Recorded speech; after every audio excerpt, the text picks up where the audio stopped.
no ebi anything abranche and the Iron Mike Tyson and they onakasa say do na chi no say dey na ye no o kan no munsem o se ono secretary di pa America dollar no baako impim ahanu $500 million and was spending e ma ho e kwan ben so and of fire was spending so oba bia je 1 million and amado se no spending wo mo and no Tiago Alcantara editors no e brain e brad madie no e koso no so and akopim so e UEFA so e dey almost players on board mo den pa no on be so on board aba so nti no mo mo den e players din etumi ababetu edwa and dey players no ma shortlist wo mo hwan mo and etumi make shortlist no e no ye be ba any players nko e na mo e bae omo di coaches so biensa enso edi aba so omo de mo so eni afi 2021 2022 no ni nan so omo edi ba fi Ballon d'Or no so eduru ende Ballon d'Or no so nominations no sha aba ni nya no Sagwa Kontara odi be mai we ene sma wodro wa mo no nsema odi betumi edi abrɛ ye ba fie so na ye se na die kuma se asante kotoko matendende edi sen ukai se ye di ensem ba ye se entire na afi eye as good players and they omko primo e cars no cars for etumi a lift ban no e di amount temporarily e ma isia do mutumi register isia kan e di ma eye won teams na no e na betu da say abrancha di e di Richmond Limited na di enkasa list no kotoko e file e di separate e di ko na ene eye mboye no aba e ma isia no so no wade ne ho so betumi esi akan. What does it mean to the club as good and internalize every no players no sabi omuja park so esi akan no sabre ye mo kwan say omo enye free no mutu ende omuduma no clubs no so send ho no eye and they trade with a coffee menu blue boy wonderfully or the chimo ebaba. What does it mean any other ade nya no be cheche rule no details nya no e ade obeka nya no no the chimo so etumi ede aba no the photo so etumi ede aba. Of course this and many more and ye de every video so ye be ede ho abai ye ba pe na ye de no nsem no nti de aka nya no eto so na etumi ede ma braka Sagwa Alcantara aye krado no.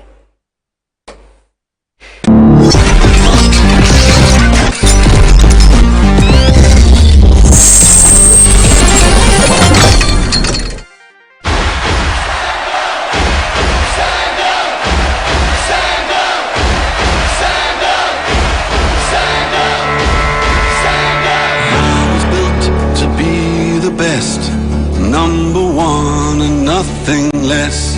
Lead me to my destiny. I have waited patiently. I have vision, though I believe. I know I can count on me, so stand up. You are this mama as also ababim. Every nation say you call Sagwa Alcantara ho na odi eye Sunset Sports foreign state bit no odi MI. Sabre o hwe no e wo Heroes TV so we eye Champion TV production and I di eba Sagwa Alcantara man apre boko de yemfa asedama obade na so na taxi o say dey 500 million o say o ma 500 million say ni nyina o ma homra na cheso wo form no na o boxing no na onim sika dodo ode no mu wi ye ka se wi a o say we do spend be $10 be na $10 o de me ba na o da baga na skema mama why sir sika o de shiv o say 1 week. Okay. Inti ye no so waka ho nsem. All right. Any nsem okay. Yama achefo ne ahwefo akwa ba mfamre Hero TV eno Champion TV. Sesi ano Champion Sunset Sports ana wasugusu a ye de ebro emre dru se ye de amono ne nsem no enso ye de bro na ohu de ekoso won microphone cross na won so ohu de ye de ebro latest news on transfer. Me no kase Manchester United director ba ko akusi wo Turin ono so no ye de ho nsem pino ba na ye nhase emfam free league games a eno baso say ene ana Spanish La Liga no baso den na Sevilla bom game ene nyambo echina Barcelona ene Rayo Vallecano enso bo game no first La Liga match ma Barcelona team no eno na coach ma Barcelona ora ye friend Xavi Hernandez press conference anu busa ne say nyambo echina Barcelona bo omo first game against team ye friend Rayo Vallecano na you hu say pre-season no na Barcelona modern mono suriye pa omo team Madrid pre-season na nyambo echina Barcelona ebo mo first league match no saying enima saying anodi ko game na asemben anobeka ache Barcelona supporters ahead of the season ye ba be rom ne content sama Xavi enso de tudwa press conference na Sabrokosia in Central for enso Spanish La Liga games and also starting na nyambo echina Barcelona enso abo omo first game yentin sama Xavi enso ede tudwa.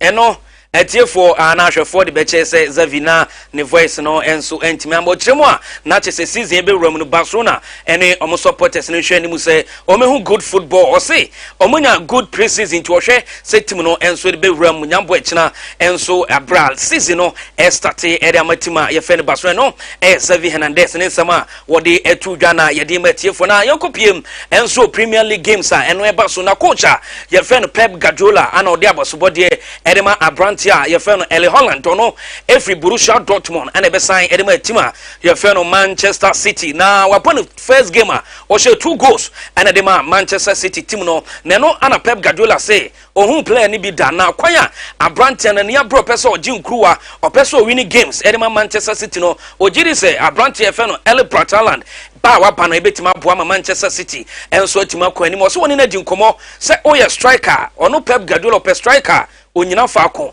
e waso ko na bench na beje bo na di wuram ansa na wonso no watimi amwabo games ni woso ne pepepe ana Brandt FN El Haaland enso eye edema Manchester City team no na yenkotie nsema owura ye fen Pep Guardiola kan edfa Brandt FN El Haaland. Yeah, we were able to create this rivalry in this case with yeah, that's true. The last year, the biggest opponent we faced to win the titles in all competitions here was Liverpool.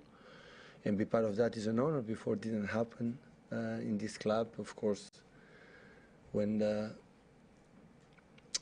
Sheikh Mansour Khaldoon took over the club, and after, you know, they make an investment and we could create a good environment to compete with the elite, the English football.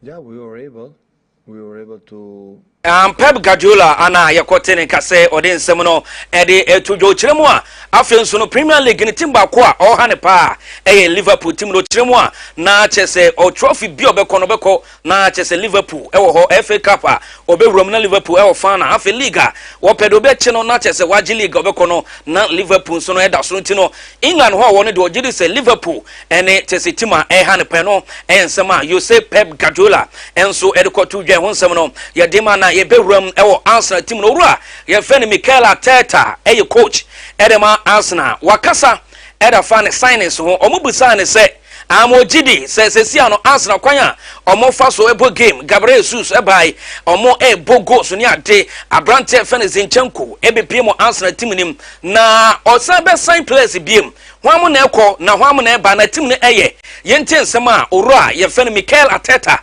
edeka edefa Arsenal omo signings ana afinso no departures omo pese omo ye no yente Mikel Arteta. Well, we have Bernd as well. We had Lucas Torreira, you know, so there were a few. Obviously, we had Flo Malagan going on loan as well. We had moved the squad a lot, and we are still willing to finalize the squad the way we want. We can add in something great, but as well there are a few players as well that that we have to find the right game time for them, because at the moment I think it's going to be difficult.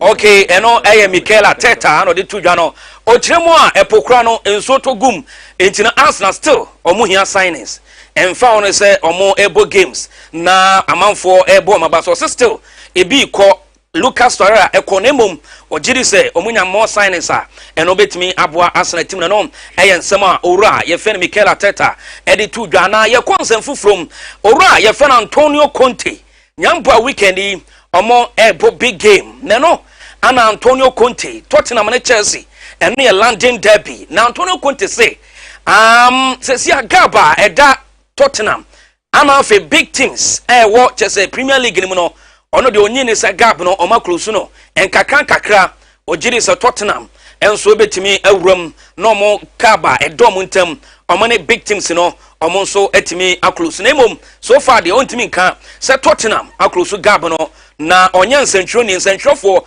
ena ebe hu gaba edom ntam na yenti nsema owura ye fe na Antonio Conte Tottenham head coach enso de tuya. I don't know. I'm not a journalist, and I think you can tell this much better than me. And if I have to reduce the gap, I need to work with the team. And last season we played 3 games after only two months since I arrived. Now we have 7 months plus 1 month of pre-season. I think the work, we implemented the work. I think that as a team we are better. Antonio Conte ono so nsema o de kotu dwa e press conference and no say gab ne de onyi ni say mebi wo ho ono onye nsentwe tin sentwofo mo na mbehu gap between Tottenham and afi top teams a omo ewo Premier League no ye nsema Antonio Conte enso e de akotu dwa na ye concern fufuro mu a coach e de ma Chelsea wura ye fe no Thomas Tuchel enso akasa o chema Antonio Conte e ba big games say no akasa o sheda nyinni o she gap between Tottenham and big teams na according to Chelsea coach no o say gap bi anim omo the top team e wo England ho na Antonio Conte de e ba game say as ne kasa de o nyini ni on she na nyini ni sa yentie Thomas Tuchel. I never felt a huge gap in preparing these matches because they are close matches and they are very competitive and very talented squad. I think I know very well what we invested and to what level we played to beat them 4 times and not concede a goal against this quality of a team, and then an emotional game in London like this that means for everybody so much. So this was a huge effort and a big performance, big consecutive performance from us. I think they in general I think that it's a bit I don't believe everything that Antonio Conte says in games like this, before games and after games. I admire him a lot and I believe strongly that every team he trains competes for everything. No matter which team it is and what club it is. Okay, Thomas Tuchel say yemo biante say e ba games say ya Antonio Conte kasa enfanya asen oboa gap no esua Tottenham enso a big team tinyambo weekend Chelsea team no e be hwe so menyomo 3 points against Tottenham no ye London derby a eno etodwa e wo Premier League nim eno e ye di fro na okopiem e wo Liverpool a unse Liverpool ene Crystal Palace ene ebo na ensentroni bi ama George Klopp ne boafu ni nyina ne sa baba wa no e ensentroni no call press conference ni bi ano say as a Crystal Palace omo ye slow status. George Klopp say masa sasem na wo kanijai ye ni slow status na league no obi wo ho a o start a kakran no pick obi nso a gidigidi no wabre sasem na mokofa ba no say Liverpool na Crystal Palace slow status no ono coach a ye fe no George Klopp woni ababa woni enya adwenti yenko ne yenko hwe de ekoso e press conference na say last season towards the end of slow start. Towards the end, you cannot compare that. That's your life is so easy after 55 games or 50, and then you tell me that oh, it's a slow start. What do you want? So you have to find a completely different situation. This is the start of the season. It's completely different. I promise you, I didn't watch these games back, but I heard already that now we conceded goals or whatever in that. You cannot play 64 games and just be before the game and during all phases of the game superior. You have 64 games and you fight through it somehow, completely different. So this one now is find direction, open up, all these kind of things, and be awake here. So be awake here before it starts. So that's how it is, and so it's not really difficult. Most of us do that every morning.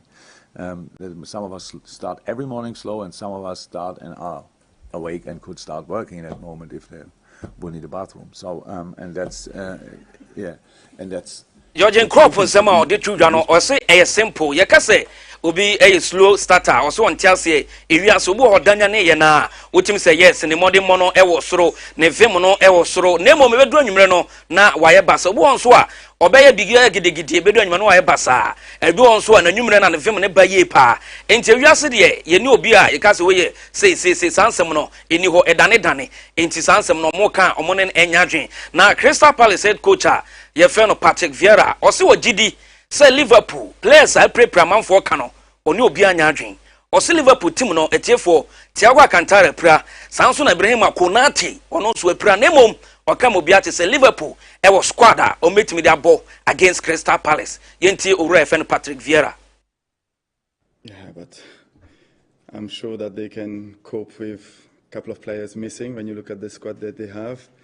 We are facing a really strong side, and we have to be, we have to perform well. We have to be in our best if we want to take something from that game.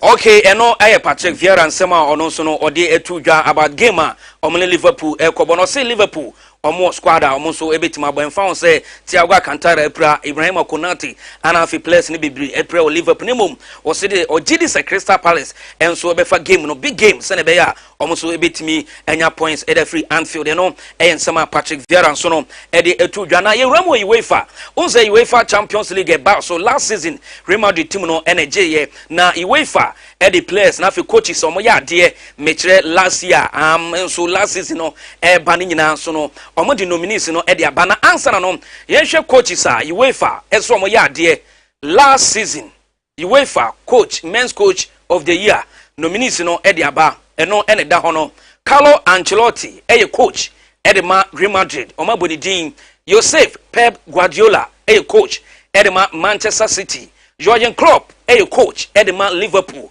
now team say we coaches mensa UEFA enso ebeto omo so aba no omo so no timi ahu why any best coach last season owura ye friend Pep Guardiola Jurgen Klopp and Alfonso Carlo Ancelotti no energy UEFA Champions League no the froba ye free wa yanko pm players no players mensa ana UEFA enso ayi omo say ba UEFA mani so ade hu no omo technical team a omo jiri say last season omo bon modern e chain player bia Abrantie feno Karim Mustafa Benzema usa kan ma Madrid ni di wom Abrantie feno Kevin De Bruyne esi kan edema Manchester City ni di wom Thibaut Courtois esi kan edema Real Madrid ono so di wom into ye players mensa UEFA enso ade omudin aba omo so no ebeyi bako no mode UEFA Men's Player of the Year award no enso etimi ediama no twei nominees no so no ye de etudwa ye ben na Ballon d'Or list no enso etima banemom emrenity no ye beko na ye de nsemfofro so no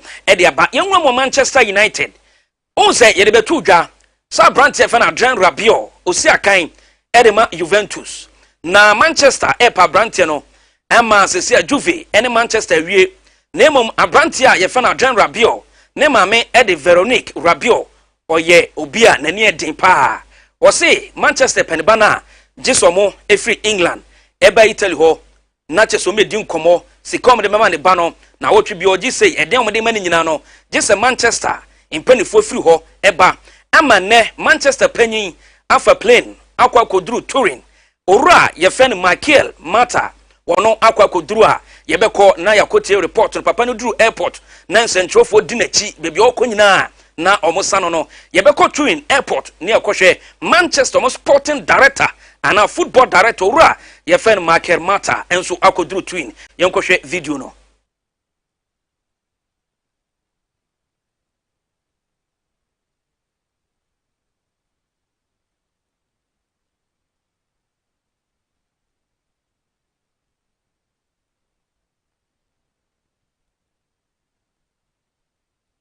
we die ede na bag no de kono aha nti Manchester director no ono na akoduru Turin airport a nti we be ekina na Brantie fa na Adrien Rabiot wono so no update no eno so atimi ababetom ti no we e free Manchester United enso e by honsem no ye de MT for na ye konsen fufrom Abrantie fa na Andreas Christensen e free Chelsea ano besi akan e de ma Barcelona ti asem ni ye na amanfo kan e free man day ne ba Sir Andreas Christensen asesa ni Instagram ni IG chese ni profile picture no wasasesa ne de ko Chelsea enei Abrantie no e de abeto ho oso obi anhwe bi we story we me boni pedin e command mana prek munhwe ni ye pa Andreas Christensen say anu atwa gu ase no wo se onsesa ni profile picture emfa Chelsea de meto ho e free soft or free Chelsea e call Barca no we the first timer oko Instagram no onye obia otako ho enti mu amoka no ana ode ni pictures no abegu ho no ana okan baase na ose ono onye big fan of Instagram na mom say ode ade ekoto no otimi ade ekoto be 6 months no nko ho enti no Andreas Christensen onso sesa ni profile picture bia sansem no enye no kre sesi ano Barcelona tide nyambo ekina game omo bono reporter e bachemu a unse na players omo sign no omo ntimi en register omo na yemfa nto dwa se nipa akoto ticket no ekohwe Barcelona ene Rayo Vallecano no over 40,000 okopiem ewo Barcelona for park da ho ya efa nipa 99000 enya asem ketwa emu nipa akoto ticket nyambo e chomo kohwe no over 40000 ana mo kwa akohwe na ne gisema e ba kire mu a nipa e kono e kina game ne nko no Barcelona enya over 3 million euros 3 million euros na yemfantu dwa se Barcelona players omo sign na manfo party so omo betimi a register mo no e no kre sesi ade breaking news e ba kire mu Barcelona ene La Liga for aqua agreement players no omo register dodo na chese Jules Koundé de no na ansha na ntimi anye possible na mom Rafinha Lewandowski Abranti FN Power Torres munyina no ometimi a register me no eye de free Barcelona honso eba ye de ma enso odwumade no so ye ram into boxing Iron Mike Tyson e de football de mo bia wo se ono osi so no onya sika bebre na ne sika onyaye no say ekwan ofa so di no o se emu $500 million or the farmer $500 million my test is all the farmer o se nei say sika no ni bi da na council into the football emrantene maba wo masiso semu hwe mu sika semu ye $500 million sika Iron Mike Tyson wo so the farmer nkwa no na mo hwe TV ni de mu sa baba obi da ne nchen na reporter ebe chema sa baba wa no omo se oye sex addict yakaso be a sex addict 3 days ukro ne be man na emfa according to reporter mensa kanatiefo ene ahwefo no timi ne Iron Mike Tyson da 20 times a day 20 times a day 1 2 3 4 saa 20 na according to report no ene nhwehwemu ebe tiremu a gewe kan bi ana Mike Tyson anye ni pabiem Mike Tyson so timi ne ga ne da fre no aye mre just okosi wi enti wi nko a Mike Tyson ekosi ye no o si week wi nko a o si ne 1 week a $35,000 $35,000 mana prek yede ba Ghana scam na ni number 3 billion enei and number 3 billion 1 week Monday to Friday or 6 weeks enu ye Mike Tyson enti o da football ba sane mani nyina no amoa no enti o ye bema no asiso a na ho fe ugya camera titi wo se ma to nwom frɛ o enti hwɛ ye Mike Tyson tumfo Frank sanete na yeko na kata enso de aba se World Cup a eno eba so no fana no o mayi bebe on bebo no na according to kata no na kapa na park o de bo fana no ye bekọ a ye de no betwa to na ahwefo nso ahu mesro ma ore nho na ohwe park a kata fo no e de bo fana na etiefo ebe mu ahu na wahwe documentary no na onso no so obekọ kata wonso ahu na omu kiremu a bebe omu kọba fana no enso e stadium a efe ye papa eno e Luizal Stadium eno ewo kata it is ye the same video ni beto so ebramiji no so na me de amono ne nsem no e de asi ye frame Mark Olosu bempa betima frame Thiago Alcantara entima na prek ye kono kata World Cup fana no park na ombebo so no eno ana ye DJ tifo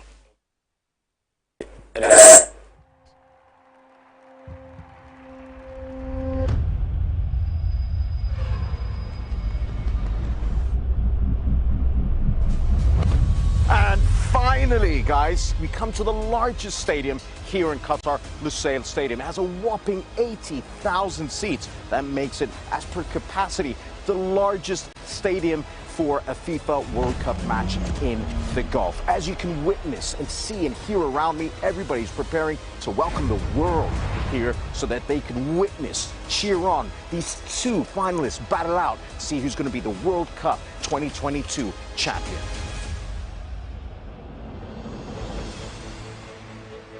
This stadium is so carefully constructed and very fitting for the finals of the FIFA World Cup Qatar 2022. The muted gold exterior has been inspired from the bowls, vessels, and art pieces of the Middle Eastern culture. The roof itself represents the latest in construction and engineering innovation. It creates a balance between light and shade, which gives us the most comfortable atmosphere for a match of this size.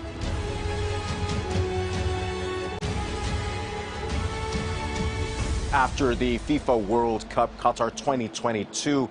In this stadium, it'll feature some homes, some sporting shops, some health clinics, some food outlets. Also, the upper tier is going to be repurposed for terraces of new homes. It's all very exciting, and all these materials are going to make way for these changes. Will be repurposed in some way. Some will be preserved, but a lot of it will be donated to outside nations to help them with their sporting infrastructures. This place is going to be a rustling, bustling home and city of itself. It's all very exciting.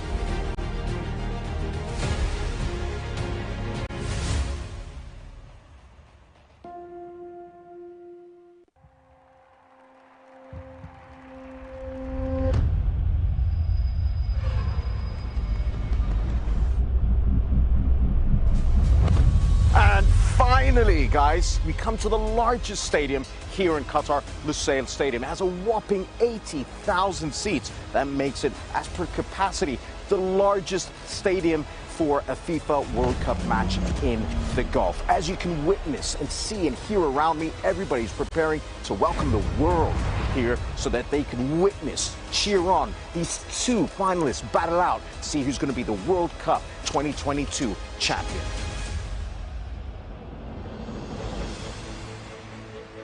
This stadium is so carefully constructed and very fitting for the finals of the FIFA World Cup Qatar 2022.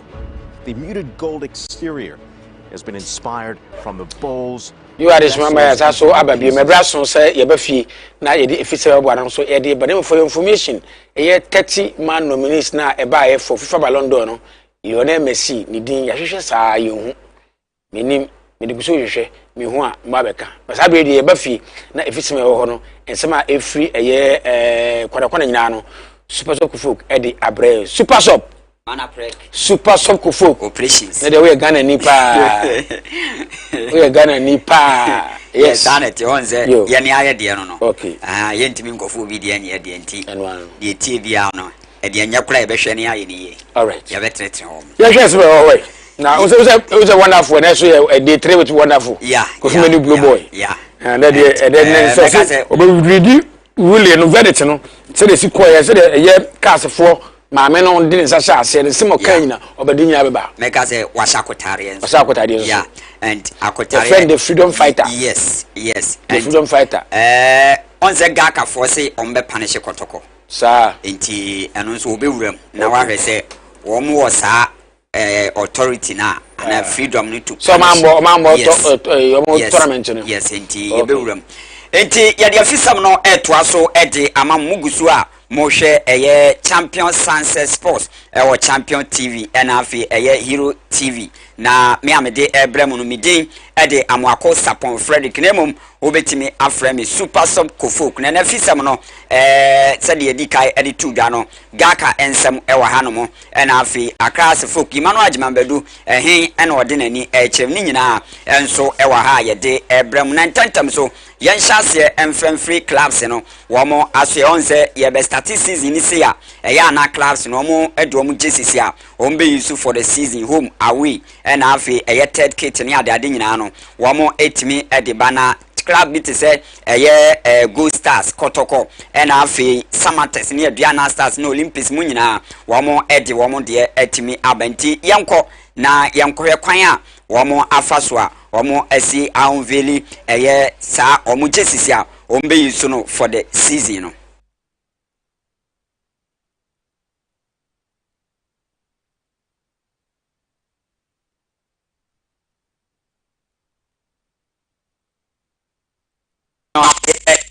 Jesus no na really wo ewo kasafoni no eni no TV no enti uhwe we a we Kumasi Asante Kotoko wo mo ejesi ombe yisu no for the season home na away we so Samates wo mo ejesi a wo mo so ebe yisu no for the season no na no so no twagu no enti utimi se omo Jesus no efe pa enya agro eno Samates enti clubs no utimi se bibia edi adanse se omo abobo omo ho for 2022-2023 season eno enche kura ye be wura mo nse Ghana Football Association edi aba we Aduana Stars womo enso edi no we omo home jersey for the season wɔn home jersey for the season Aduana Stars ɛna wei nso no ɛyɛ awi enti ɛfɛ paa dɔma Aduana Stars wɔn deɛ ɛna ɛno nso no ɛtwa egu ɛwɔ hɔ nti no class ndodoɔ na wɔn ɛde wɔn deɛ nso ɛtimi ɛde aba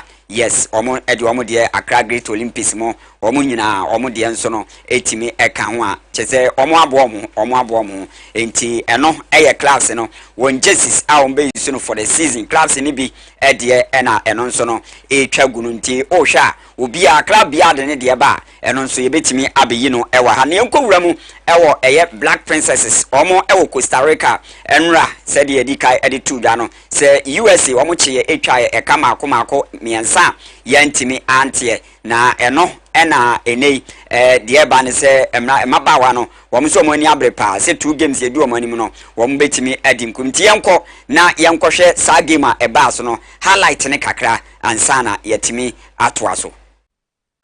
And still, Rouse, good ball in, must be, yes! USA lead, and who else but Michelle Cooper to open the scoring for the States. In great goal scoring form in the latest under-20 cycle.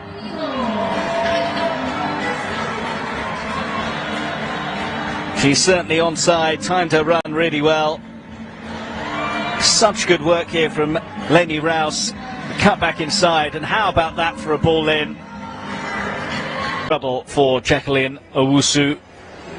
Albert was caught, and she's seen enough, and is going to produce the red card here. So Ghana are down to 10 players. Cooper. Thompson in the centre, Cooper's ball in, and it's 2-0. Alyssa Thompson with this one. The scorer of the first is the provider for the second. And the USA now looking very, very good for an opening game win. Cooper here, got a head up, had a look and put it on a plate for Thompson. It's another excellent piece of combination play from the States. Cooper profited with a finish for the first. This time she lays on the assist and Thompson does the rest. Ghana 0, USA 2. Oh, nice ball that in towards Shaw. Shaw's back heel, Moultrie, lovely move! Shame Moultrie couldn't finish it off.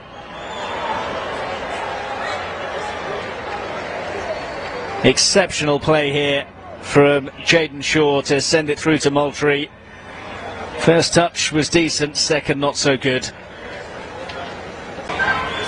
Della Peruta, oh, it's a clever move. Thompson, they almost got in each other's way. Still alive, and Albert couldn't find the angle.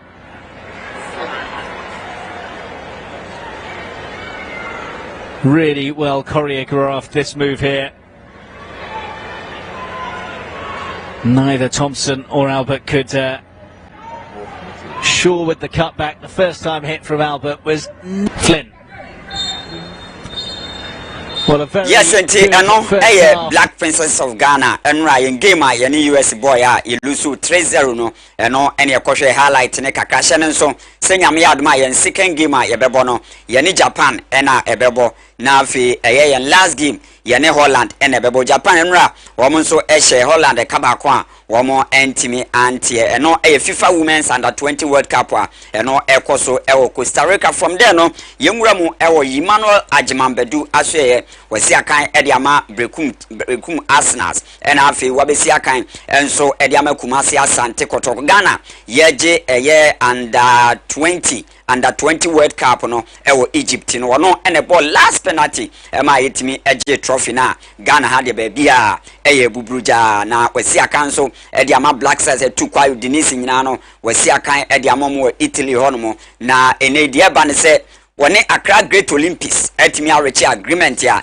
nyame adoma season ye be wura mu no wono ebetimi esiakan ede ama Accra Great Olympics entia no eye de free Emmanuel Ajimabedu na so ye enso etimi abetoja earlier no na ene eye Kumasi Asante Kotoko enso ene na mu nkakra ba sisi ade de abetoja chirima likely say Olympics and obesi akan ede amomti returnees no munyina ye wekamomo old players na anase players amotutu kwa no wohwe na mfa na waba Suleiman Tari omobai fai na afi Samuel Nkum omunyina ba afa omo abesisi akan enti munyina momla moba nso aye begemo na bibia aye kama ede amam yemuramu ewo Ghana League Clubs Association omo asoye mechile eye Gaka na ene an official launch no Jesus no etimi eba so ewon kran Gaka won secretariat ya na ze aye ni kasempa because o sha Gaka for omo abrem edru ba bi ase ombebo asombebo na omo awie adisisi ade features no etimi abetu ega na o hwe eye group A eye Great Olympics eye Bechem United ena Karela ena wo hwe group B so a eye Hasselhoff Mediama ena eye Brekum Chelsea enti omse nyame adoma 17th of this month ye ena etimi ashase na day bia ombebo 2 ewa Accra Sports Stadium enti first game no 4 p.m. eye Olympics ene Bechem ena ebebo na 6 p.m. Chelsea ene Mediama enso abo eno eye 17 day 1 ena afi eye day 2 21st of August eno so 4 p.m. Karela wamuni Olympics ena ebebo na 6 p.m. Mediama enso ene Hasselhoff enso ede abo day 3 no 24th na omobo na afi omo a etimi a qualify 4 p.m. Bechem United ne Karela na 6 p.m. Chelsea ene Hasselhoff enso abone no ena ga campaign for echirema ene wa wo beje tournament no asiu na so no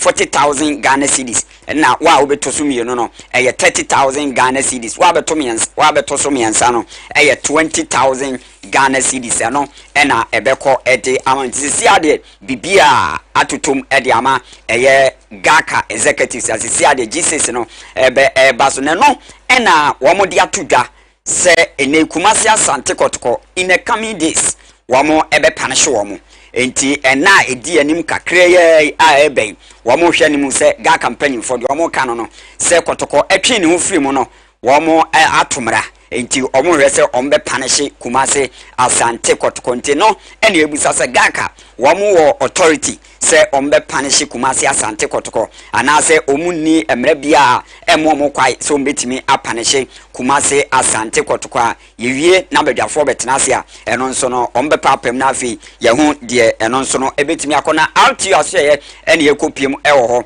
na ebetodwa se ene nka coach ane din ede Tanko Shaibu wono ena nkomo hwe se obetimi aba na afi wabeto adwuma ne so ede ama RTU boboko na nso no after se supporters ni shia no guarantee ni safety chese share ni bobebre no ene osidi ogina no ogina omoma ne car omumfele niam mebre RTU mpanyfo ha na womo entimi entitesi ade womo atimi appointed black maidens mechile Ghana ye national team ne ma no womo mufie no mufie du nso no womo appointed baba no hu se enei wono ena emefa RTU boboko no for 2 seasons na omsi after 2 seasons no womo ebehwe na afi womo hwe nyuma na se kwa beba ho se wo se womo timi extend mana ombe extend edi amano ensisi ade newly appointed head coach for Real Tamale United no coach anidin ede baba no ntia no de free ho a eno nso etimi abetudwa na Black Galaxies enche ena champion Sunset Sports so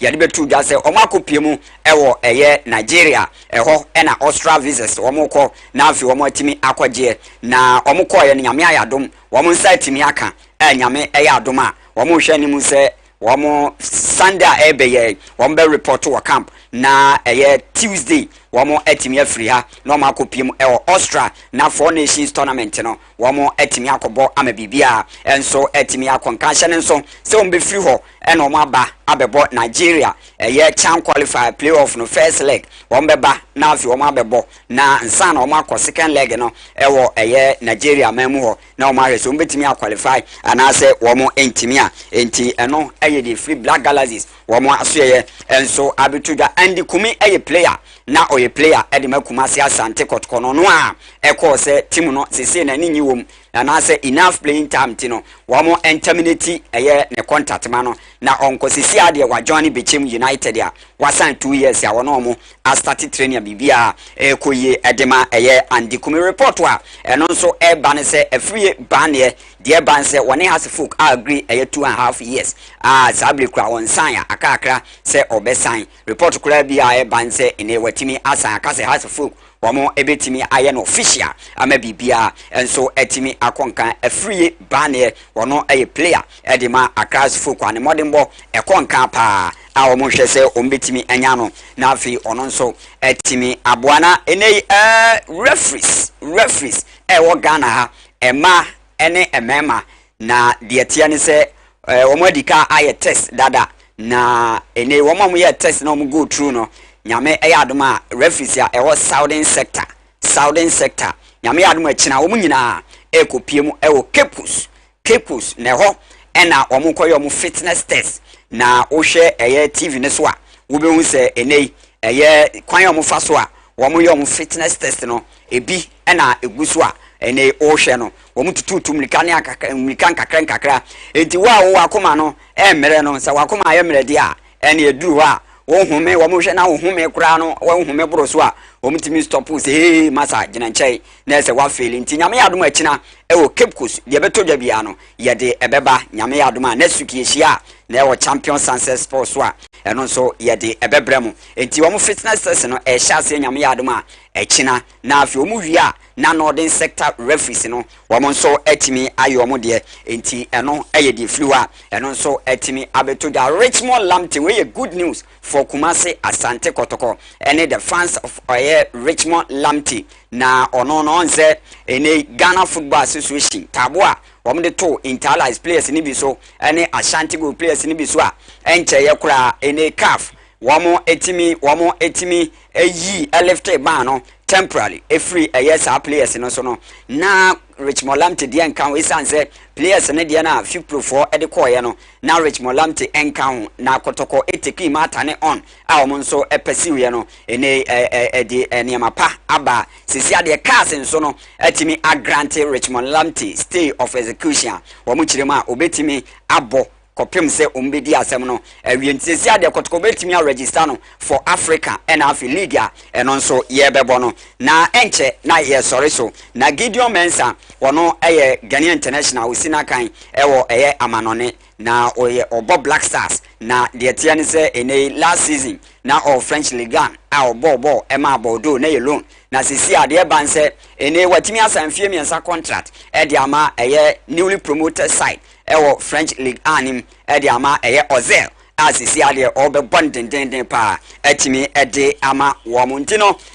ye begina Gideon Mensah ensemi so na afisem kakra ene ye boaboa no ewo champion Sunset Sports no yetimi de asi me amede bremo no medi de amako Sapon Frederick na emom edin a ofre me amje so no eye super sub kofo sabre de mijem de ama man aprek na afide ho no watoa so de amamu. Okay, super sub yedase say ode efisem no enso etumi ede amaye na jumadi sire diga kan no ohwe e Hero TV so Champion TV production and asabre ohwe na botumi ahwe e YouTube enso Champion Television on YouTube. That's our social media no YouTube on Champion Television afi so no okopiem Facebook so a obenya live Champion TV GH Champion TV GH and so no ade a obehu ye ho na bibia akoso ye ade ma afa no betumi de message so afa WhatsApp so etumi ade aba and I said normal text so betumi ade aba 0244 384817 0244 384817 no me ka say me kanfo insure ade ma wane say insure ba ko pe na me kanfo ade ma ne Star Splash natural mineral water Star Splash natural mineral water but model betu anu insure ye say insure nkwa eno nche se kono insure keke insure bura onu masabi e beja o yare e ma say kokun aka ho nti e ma nkwa no e ma enye yi ne mo pe insure e ma nkwa de ade betu de wala se da tawo ne enwumre e Star Splash natural mineral water bobobi ko bi eton so se bi e na wo pe se obeto na wanom onu fie nyina no mo mo de ase betu anom Star Splash mineral water no e na betumi e di aboam ye de ne nwaba ye ba afi opedikase e begira konwa kofi menu the blue boy wonderful any ta friend the freedom fighter or say freedom fighter in onya no Cameroon obakire kwa fa so a onya sa freedom fighter no because e did ye ntoro kwa obi ebe na din bia na wodase nti behwe se de eko bread na ho aba twen ye nche kra.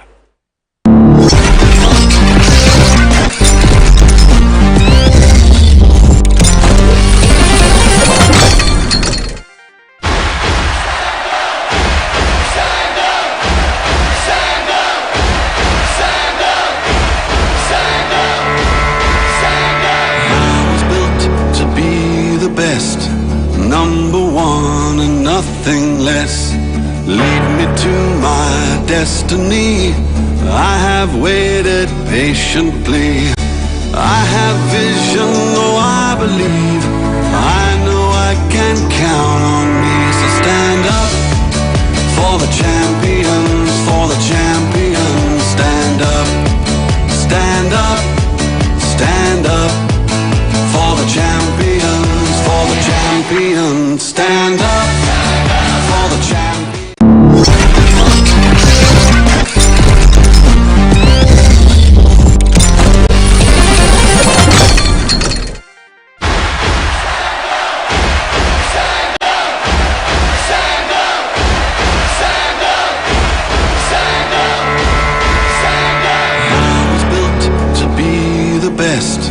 Number one and nothing less.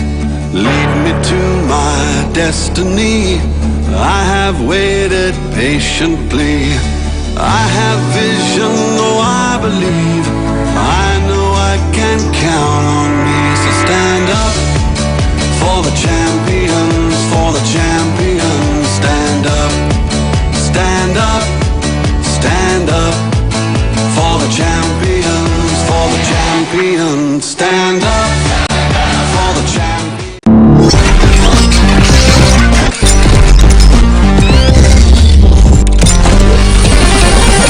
Yeah, so ababiem yedi ensem no adwade ne eto aso se de baka no nonkono e na ye sori so sa adwumadi yedi abrɛ yedi brɛ free adwada ekusi fiada abrɛ abo no nsiampe mu ekusi nonkono e bɛbɔ openika hye no agina ko dada a odeba the freedom fighter wonderful blue boy Kofi Menu edini doson openika kwa ba you so happy me gidi ye se edin a ye beto pa no e Kofi Menu nsa na be to wa ofo de to e Kofi Menu blue boy ni friend blue boy nam ho efe na be frɛ me wa ho blue bird oh okay one hour no man who say ne ho son no ne be we ya ne be akwankwa blue boy na me life so me akora nti ye frɛ me akwankwa blue boy na wonderful no so friend wonderful na de me nema ye bebre ene de started wo Cameroon okay ne freedom fighter no be boom ho because in Cameroon Cameroon ko ye den Cameroon say me electrical engineer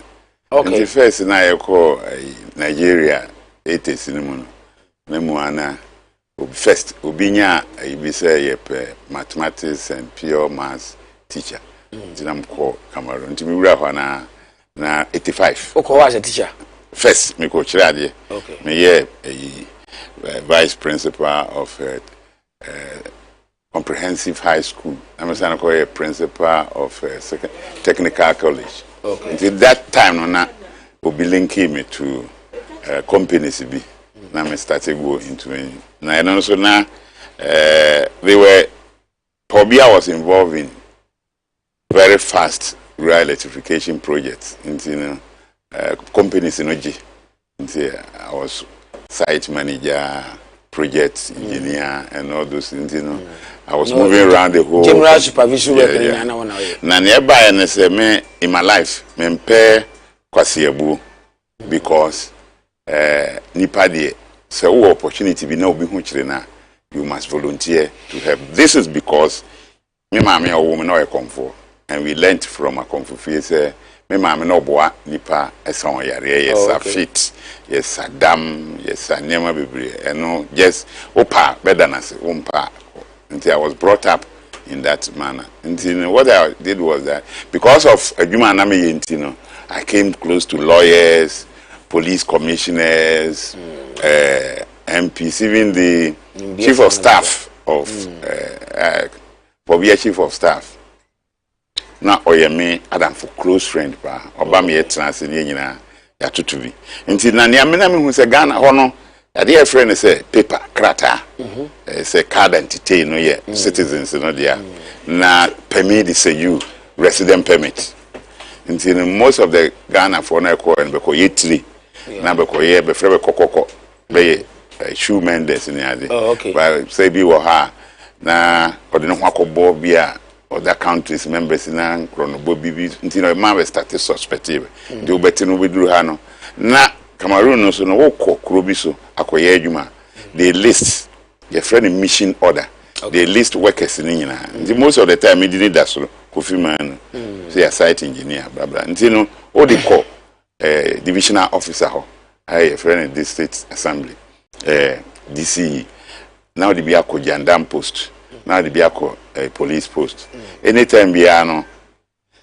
wokwa be fakrata no be kana me share Kofi you be Ghana man yes Ghana man as some your people they no get book they here so what I do is that be akakra we me hono ma frebe ne maka ma sort to at nti anwumre na me ne prosifo no ne jandam for na kotenase ne twitwa bia nti be ye routine to the extent that there was a serious case if Ghana nia ne yonko be fa no to come and assist him no finally no assistant no or no co report to ne so person oku ne boss no wow nti be chill Mr. Mensa na kontane lieutenant Ken Mensa Godema nti I me fa when the French so yenya chewa side hono yenya chewa na was serve sentence nti your dad Douala knew be prison for 1.5 years ni edi na sem finally ye no but I had to me find lawyers be 5 man no whisker nti no I know ni na mu but one lawyer will mind be very principled on the metia only 50,000 CFA francs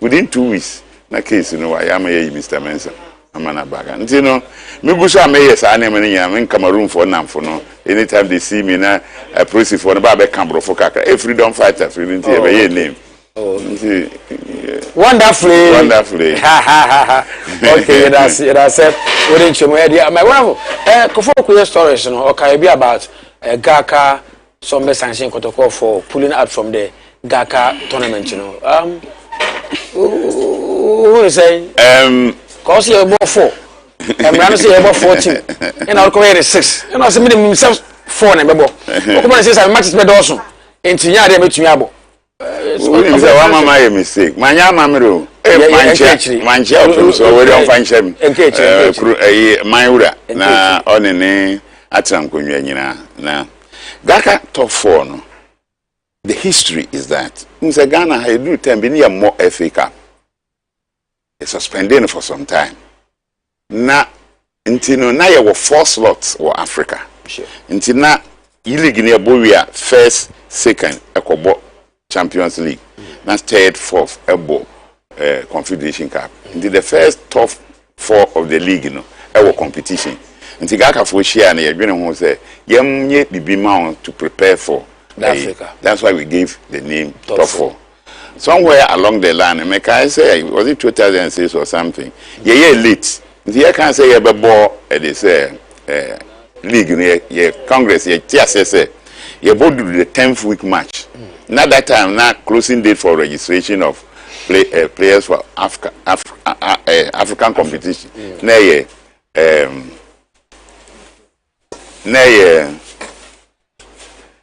November 30th.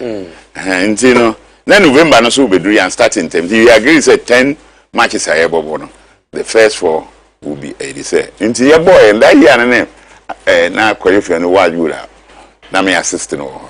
Into ye 10 time do ye na I was say be declare has for never da be say third Kotoko first as go second has third Tema Youth 4th.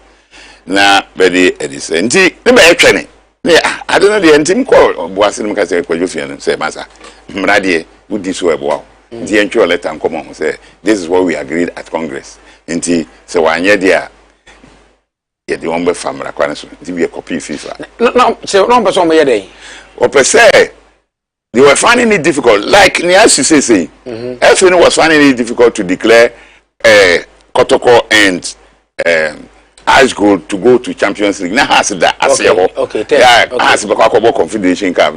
So we wrote a letter to them. Now, because calling meeting as I told them said no.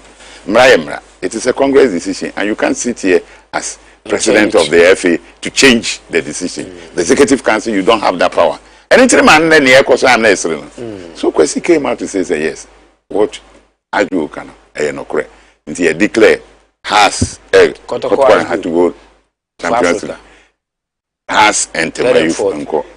Has Bufu Uncle. Okay. Temayu so out of financial into Uncle. Until that year we were not represented. Okay. And no can be near Lusu 4 slots. The Lusu 4 slots and CAF decided say Yemfa the a leader of the champion of the league, Emabo Champions League, now FA Cup, Emabo the same. So what happened was that if this thing has happened, and even up to now, still I the two Nico, Champions League and Confederation, League and Premier League and FA Cup. Say happens here, what you do, and make us say Nipa baby, make of me animate one. I've been with meeting baby. I think some association maybe no. A simple mathematics. Gaka, why is this a top 4? The system, the system has changed. So if you want to continue to play the top 4, be didn't Kurana, Arabia, G4, and I say anything. What you do is that because you want to use it to prepare the teams that will go and play in Africa. League champion, Ebebobi.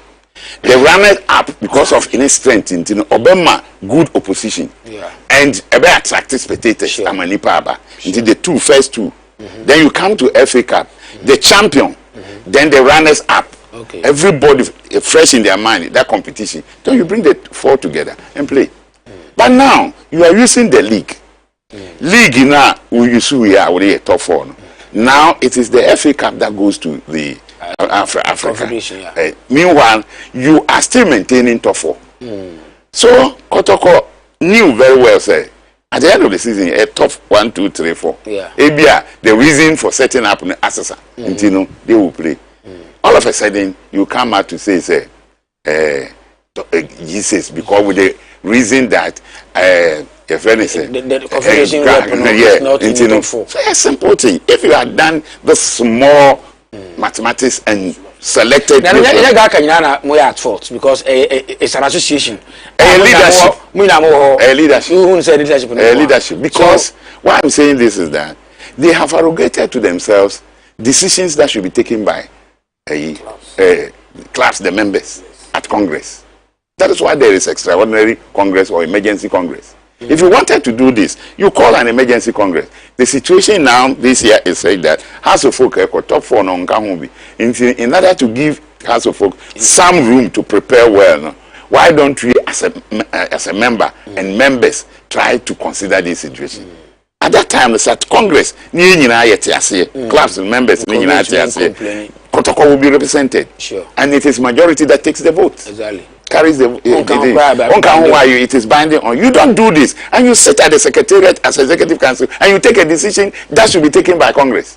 So Kotoko, what can you do to Kotoko? So they say, unfortunately, I always say, it's me, I repeat and I repeat. I was born into a fetish home, Mraoho. I was born into the palace chieftaincy house, Mraoho. I went to SDA school. The Babro ye compulsory mraoho mesana koye adwuma ewo francophone country 12 years mraoho nti I don't joke with what is called constitution. One of we association eku aye nyina ye John na ye chia ye situation bia e wo say ye nchiase ye adwuma ye there should be compromise na yetumi ekoye. Then all of a sudden one party say no I won't buy nya de beja to me. It shouldn't be in position. It shouldn't be imposition. It should be consultation. I don't think they were. Did they consult Kotoko? Did they spoke with them? They spoke with them or they consulted. They met them and Kotoko agreed that it should be. At a point, we were made to know say Kotoko had agreed. But later on, about Kotoko said no, they will not agree. Okay, so if they at a point agree, paper down. That is the problem. So paper now on there, how will you be able to sanction Kotoko? Intermediate. All this problem you are getting in Ghana football is because of the character of the average Ghanaian. Yenimraso. Kumasimba has a wood driver. It's serious.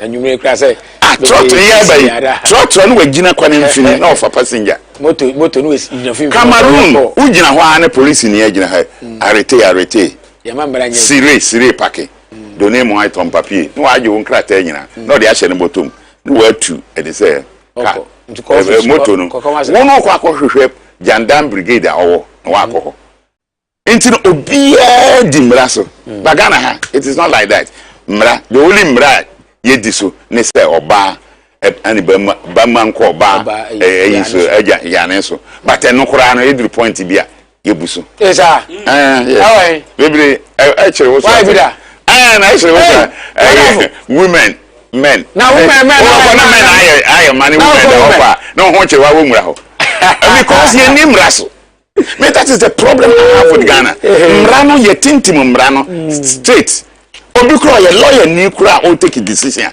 ne mra no ono a lawyer ni wasana buso you can't understand and then you may be doing come on mra ho pi so seriously me who say so very to be reading important ones na man for atiase yentia players no ya ma won kwanse yen register on ya can't say they should play in their national competition okay which is the Premier League and the entire by implication Ash Gold will play in Premier and Interlights will play in First Division prepare ho me ba na yina kolo akwa babo ko de nice one na ye di nkomo na ga na ya anhira nko bia ga ka de ya de ba ya ka ne ja wonderful gidi say kotofo nye body bia chi no they can be punished but I wish we hear say eku era ye ho akokyere yen enti ye mbo na nyina yen koso o gidi say kotofo bia take na mo kono already na mo plan the rentina o take advantage of that no mo boy koto Jesus na say ga kana na mo kwan mo mutumi da kwai koe yeah bona play my medasi am in check abefo mo here across the group na interesting na Friday ke be freestyle kakra say ye papa blue boy ye offer e bibia no e bi rekwa nim no e bi se da nim tinam pese ka wura mu se na ye mra no because no fi mra fi ene so san sefugu akon atade pa ate ene no ne final day oba no kre na mu se da ye nim mu se da amafo bi se bisa no mu ni pa enfa free we introduce no what chere baby okonya ni names na free ye enfa free wa enfa free ma me bo so ni enfa free enti wa check ya ko dia oka se ko school emra okwa sorry emra okwa baby emra okwa freedom fighter katanga horo katanga wakana nyina katanga sama mo pa osaye mathematics physics na electrical engineering and fa free wonderful na the buy your wedding was one call no dear ana na fa say we dey fisam dey fisam mrasa na wo se o di mrasa emra no ma fa bi nka wo ni mentia say mo bi e asori mi jai krokwa you see 1979 Rollins ye cool Sunday 3rd June General Kufu ekwa ye ewo the friend is Akropon na IGP o mi referee ni o free Akropon em say we free okay anajo no free Akufu ka chere ni say baby edu no titi nsem bi small boy na ye be yi no ye na country mu ba yeshi no why arrangement wo border into ndi na chi ni won cross Akufu de okobo na yira amane a adwene ho ansa wanko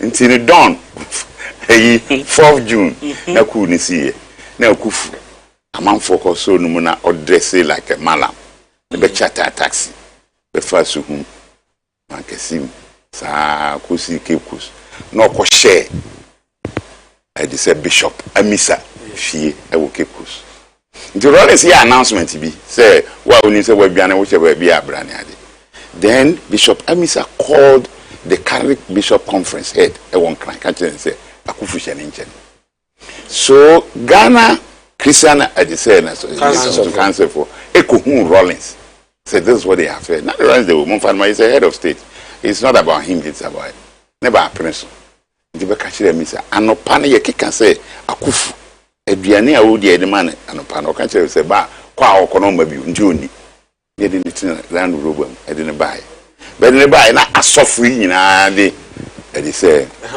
handing over Rollins ho the man be akufuduru Hannah Rollins sorry we twa ne pusi ban na the one thing we be di nkomo wie na asofo no ko ye keka slapper or the call then or the comma akufuna you know inti you know 26 the first execution ayekun champion any wutuka 16th June 1979 the second execution Tuesday 26 June 1979 akufu yakun free fire Medome Abuachi and the rest. So I asked myself that day, how? Because now Dr. Akufu is now Professor Akufu, not mechanical engineering as a subject. And because of Akufu, Obaho, not Steve, was this Steve Akufu, not a NUC's president. Transit, that time, Kakra, student, young man. So, and I didn't be say, even a confufi, Titeno, say ye be ku obi ni odwane kwa konfufia konfo no ko bonye na ma na say nipa no wo me ha no are ye nyinima. So if you are a bishop and Akufu was able to run Dodge to come to Cape Coast, why do you hand him over to be slaughtered like a sheep? And the church say ya Bible no be kan manfo di akiri no kuri bi ani ma jaiko When I find out for na bia sa asofo no na omo aya bone na nya asofo no ne e ka kire o di sa o nyina ada wa wudi me ni wa wo kobra wu no o so mpafia na mda ho di wachi one of them interestingly I think they are enjoying the wonderful is a wonderful person. To be honest with you, that is why it's been called wonderful. Nyamema ninya nipa bi say no nche wasase so now we are learning from him. You like him or not, truth now no baka. Emra no dey adwuma. Man, back to your question. Say Gaka neighbor enyumre after so mo league G6 you know. O ma ba bontin say on be charge. That's the report we are hearing. Reporter alleged reports. First of all, Gaka leadership na Kasano, they are very very weak. No planning, no vital communications, and weakness na make can say omukwane they're supposed to be powerful more than the GFA. Understandly, omu bet right na kasa. When you look at them, because more kasa tetene or about 10-15 years ago, Gaka was very relevant on say the Gaka chairman ekoye automatically on vice chairman of the GFA. First no kwano na kasa no ye the president, but na ye government appointment intino and I buy for the GFA president na Gaka no. Gaka forms the body of the clubs which kotoko kan asofo kan clubs ni nyina kan. But omo ne ye na wonderful kan. Say ade aka motive aka mo de ba na e good. Na nye money oriented say ne. But money oriented no. Say ye di be cash cow to make the clubs sana me hu. Because to be honest with you, say Gaka motive omo de ba no say at least 4 clubs top 4 and ebebo clubs are omo represent Africa no 2 be won because there's not 2.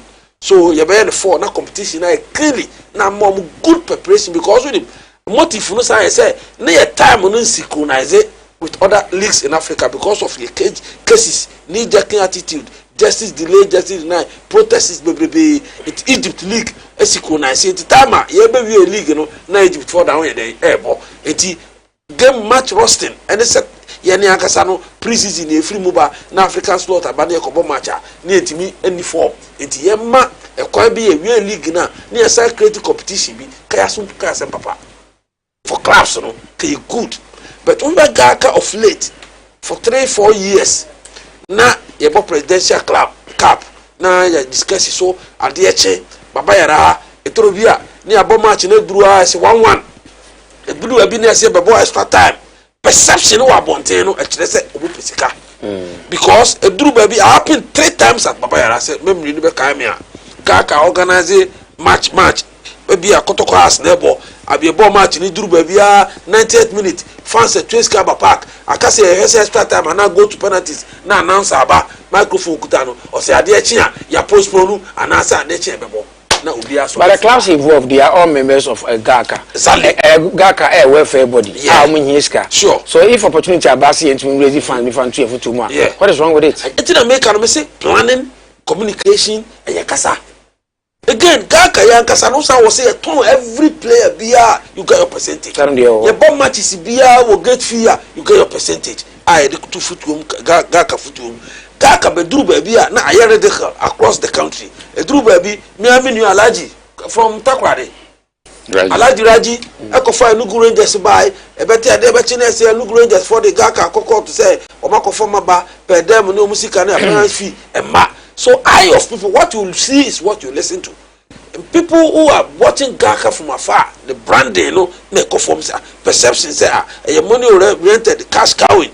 This year exactly, it shows perfectly. Say Gaka haven't got plans slated already, because league in Yaboko, and you know, say at the end of the season, this is the calendar. Calendar near Bebono was a top 4, not the Abba.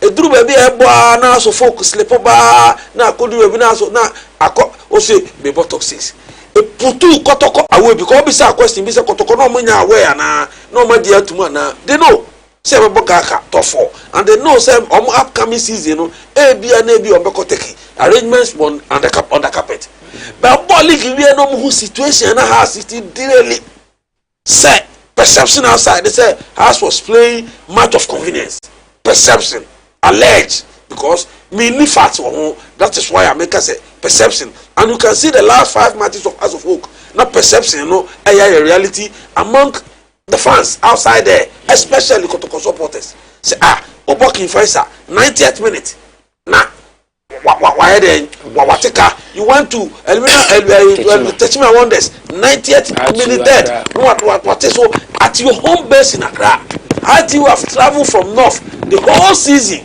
omutimi na maximum points away semakaya bia na 1 but as of folk in Accra tears of folk apart 4-1 you see in liking perception outside there people will think say are they very serious and now dialogue na makotoko so aje and now say then suddenly from nowhere Gaka come and say you be top 6 the argument is say as of folk who Africa it is a do shame.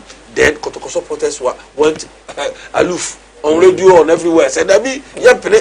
Koto station never bona. After never bought. Oh, no, sir, never no bought off for. Never tasted. I did better and say, oh, Gaka is saying, say the sponsorship, almost sponsors, you know, say Omo Afas and Kahua, almost Omunya day and Omunya Mali, and it is true. No doubt about it. Kotoko and House Folk are the biggest club in Ghana. They are cash cow for every instrument company. So now say a dialogue nini. That is where Gaka goofed big time and Makotoko aloof. So no make Makobo the preseason. I had no more extraordinary congress immediately. Because these are the clubs of more participating in Africa. You use that because of our coefficient because when you look at our coefficient on CAF ranking, and no number be able to say say be a lucky. That money ever neck here from CAF League here boy. Say 3 year. You see, when you live in a glass house, you don't throw stones. And then no, and near brabo, I bo, and near news said that be down. I say, be a Babaria on Chenu, 2 banchi, I won't you know. A big a year was soon yaba. And then Mosepi Atnas said, or the $100 million a package. Now, and now me a brabo team qualify or some more Africa. Where we are some more, and we have countries like Morocco who may be getting 3 slots. We have countries like Egypt who may be getting 3 slots in 24 countries here. You know, be na affect one. Would you a bunch? One would do 2 bunch? A bini a beer. Now Kotoko has $3 million package. Baby, yetimi who I know the buyer now as a for about social media. Social media better make a seven a preck and say we could super say at something next year 2023. So definitely this season league. I remember the you be there. It may bomb fire and namu or brabono mabo me bomb fire if the mamma if they say calf and invited 2 clubs from Ghana Kusia. I remember Dr. Professor Kwamite and Toba Fede and Nuna and Mama Junior say be 2 clubs and bit my representative Ghana but the and say communication wise Kotoko and Gufu because communication for them over constitution Gaka can as much as they can't punish the Kotoko they can't tournament on Congress I said the Emra me and Papa me go for that cause say top 4 any woman say tough for. But now yes, it has changed to J6 and almost so Koteki. Many Gaka food in common with extensively. Yeah. And Omo admitted their shortfalls. Yes, come again. By today and buy because the arguments, other arguments, Mura say they've done so for Kotoko before. My be my other class, my G6, the G8 Nape. But it doesn't give you that, on a major to me, say, so what they decided, they say, maybe after this, they are going to correct some anomalies in the war, to suit the subsequent year once ago. So I think it's good that Omagasa, but say, I don't see the reality so much Bani and as much as no basis. No, so be no. Internal, I'm saying between Ediaco, but wonderfully, Richmond Lampy. He wasn't part of the first place buy because Nediano was done in isolation. Kotoko gave him a legal aid and Omoyende separately. At that point, Nakotoko say be a fifth but they were the them. Sure. They showed love to the player. They did well. Say Omo fighting for the player, which I lauded before say and they abeka to say onosono they left the man Eddie Amano. He has been given that temporary stay. Young come, we have the ruling. Young Nina Bako. Young come. Then I say ye for almost so 80 etias and then the wagon change. The floor is yours now. Me that's baby. One will say cast the order no one sheet na aba. Sure. The same way no the order no one sheet by first. For then the following day they followed it up with the comprehensive the booklet. What Ghana who can send Ghana for FIA bill could controversial. Yet hey, Kwabi bring ye appeal. What did they summarize? Summary nearby. Yes, about 2-line paragraph. Say, my dismiss appeal. You bring the say. But you need the detail of the ruling and sign a way to proceed further. Kwabi bring mature almost 2 weeks now. 1 week and if term never san a mama reminder. More my na yemfama. But cast all the way by and the etching of the full abba. What kind of pages baby way front and back we are the abba say by tomorrow we say demand the pay they will send until yenshia ni ndimbraso. Now sad decision way a decision preliminary decision because players 21 I acquire to me moving in every amount for him. No, we can't say big case in Baba who say intentia album and Bebe Maben register mobile ball. And say Casa Mum and Fatabo and 2 F no amount more a year. First, then anybody should be bushia. Better Babo Babra Bonia. Anybody my year, but can't wait until eventually Benyene. Now, Casa for Tenason, I don't think they use personal emotions, especially the woman or Tenason, deputy division president, yes, because what ban will be 24 months, 30 months, or suspend 24 months, 30 months, 48 months, or appeal. And I say, still, I want man register. Registration is so they are close. According to Casa, normally, for the first registration period, 3 months. Until I will check here, a band, the friend is 22nd September, but if you 15th August. About 1 month, no, I could trade free. So for what? In their decision, they are only talking about September 22nd for end of the registration period. So, cars at say, don't register, but never more in their division, the national championship. National championship, no, you're in the Premier League. That is it. And they say, maybe Division 1. Maybe Division 1. Until baby, I will be out of Wadi. Exactly. Until my maker say, mention national. Championship. Yes. In cars. Underline. Yes. Intino. America say, I say, Dr. Kwaku Frimpong, I go for a PhD. Because prayer now where you born here. Appeal committee can say the people involved. Clubs and Kahono. But what a Kotila Kudinimanku, now punch any who sure. Bonia, according to you, prayers and any officials and I. What are so club not suspended? Meanwhile, the clubs in the register anymore. Clubs in our boy, year premier. So automatically, well, who named him, make I say, this administration, they do things with impunity. Adia wa yen a slight cast ama sad decision way, and by our status, you know, cast decisions, you know, are binding on us. 3 Court of Arbitration for Sports. This is starting. In accordance with the relevant provisions of the FIFA statutes, any appeal against a final and binding decision passed by FIFA, by CAF, or by leagues shall be heard by the Court of Arbitration for Sports (CAS) in Lausanne, Switzerland, unless another arbitration tribunal has jurisdiction. CAS has not, however, shall not, however, hear appeals on violation of laws of the game, blah, blah, blah. GFA shall ensure its full compliance and that of all those subject to its jurisdiction with any final decision passed by FIFA, by CAF, by the arbitration tribunal recognized by GFA, or by the Court of Arbitration for Sports in Lausanne. A shall status. And he said, CAF the way aba. You look at it. I was expecting say by now communicate aba. First one to decision CAS the aba. The appeals committee are all those people involved. No. Are page 8. Are the regulations of the Ghana Football Premier League and ancillary regulation all provide for sanctions to be imposed on all the actors involved. You say the actors involved were Dr. Kwaku Frimpong, Mr. Emmanuel Frimpong, all players and technical officers of both clubs who participated in the game, as well as Emmanuel Ni Ama. Finish. The actors, you didn't mention the legal person, Ashgold, as being involved. Entire lives as being involved.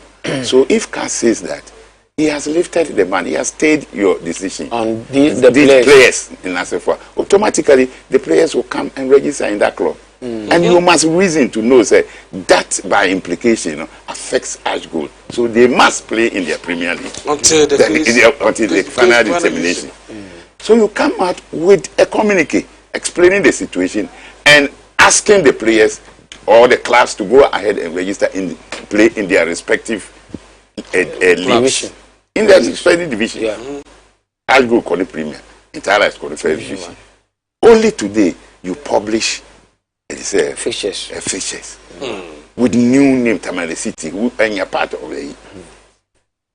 What are you doing? Are you not slighting CAS?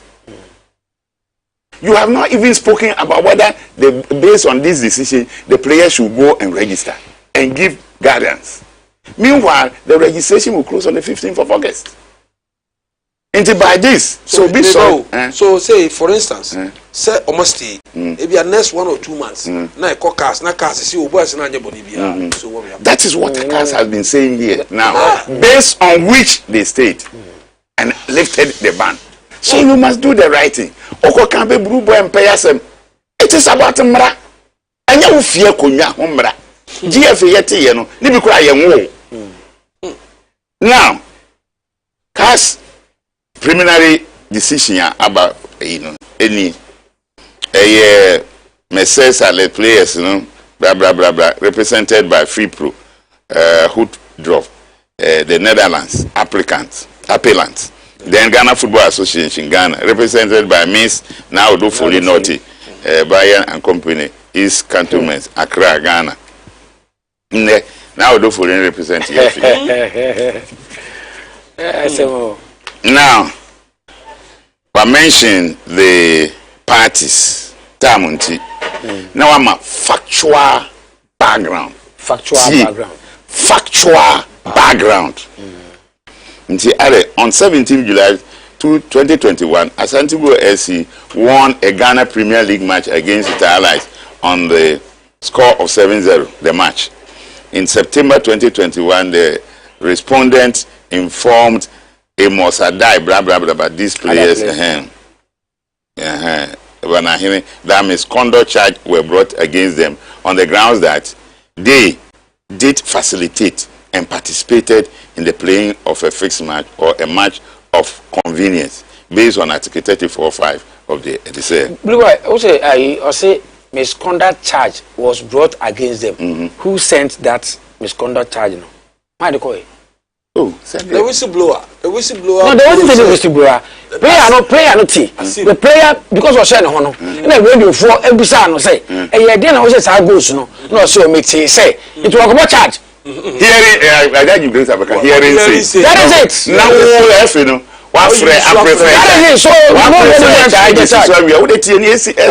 They have taken their time to read through the decisions.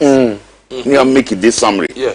Now, now I go to article any GFA, any GFA or club official or club. Under this place, I will charge you. What charge you will be separately and you combine.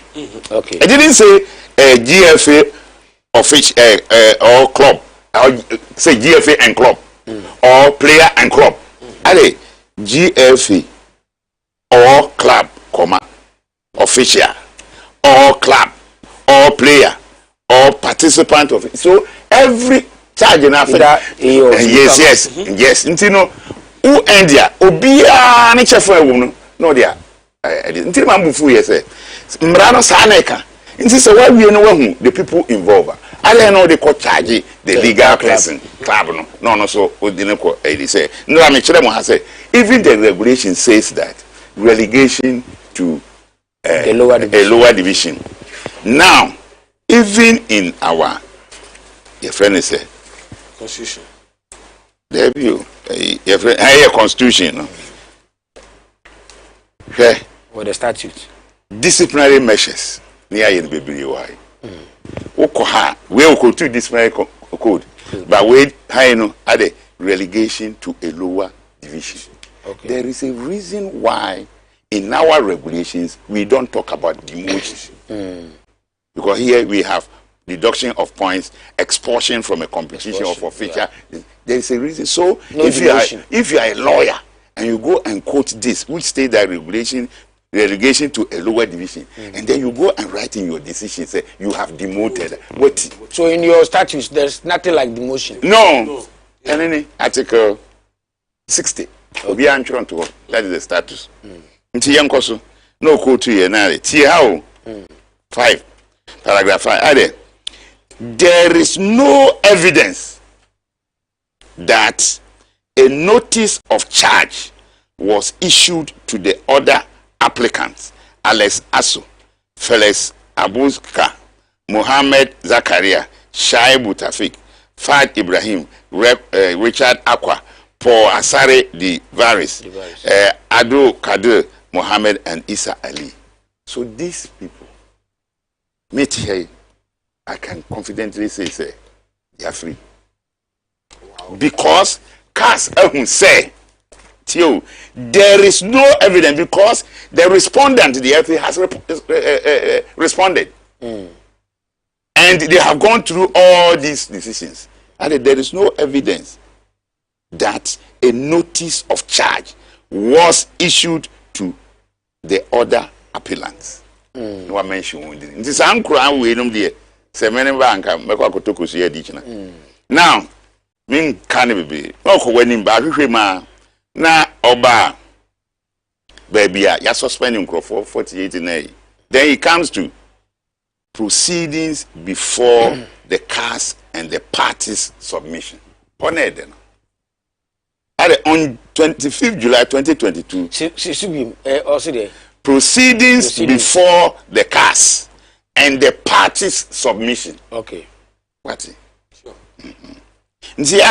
On the 25th July 2022, the appellant filed a statement of appeal with Court of Arbitration for Sports against the respondents with respect to the appeal decision. Together with their statement of appeal, the appellants filed a request for provisional measures. The appellant submitted the following prayers for relief. On account of all of the above, the appellants respectively request the CAS to suspend the bans imposed on them by the GFA, and thus to stay the decision of the GFA Disciplinary and Appeal Committee. Okay. Now, it goes further to say this. I'm here say a brofo. Nka say me chirima time okay. Ntino wa okọ class 1 bia JSS bia say what you say. Now, the appellant's main arguments may be summarized as follows. Bullet point 1. And with regard to irreparable harm, the appellant that the appeal decision heavily affects their careers. They are unable to work for a substantial period of time, which substantially affects their livelihood, as football is their primary source of income. Yeah. These months of suspension can never be recovered, either from a financial or a sporting point of view, especially in view of the brevity of a football career.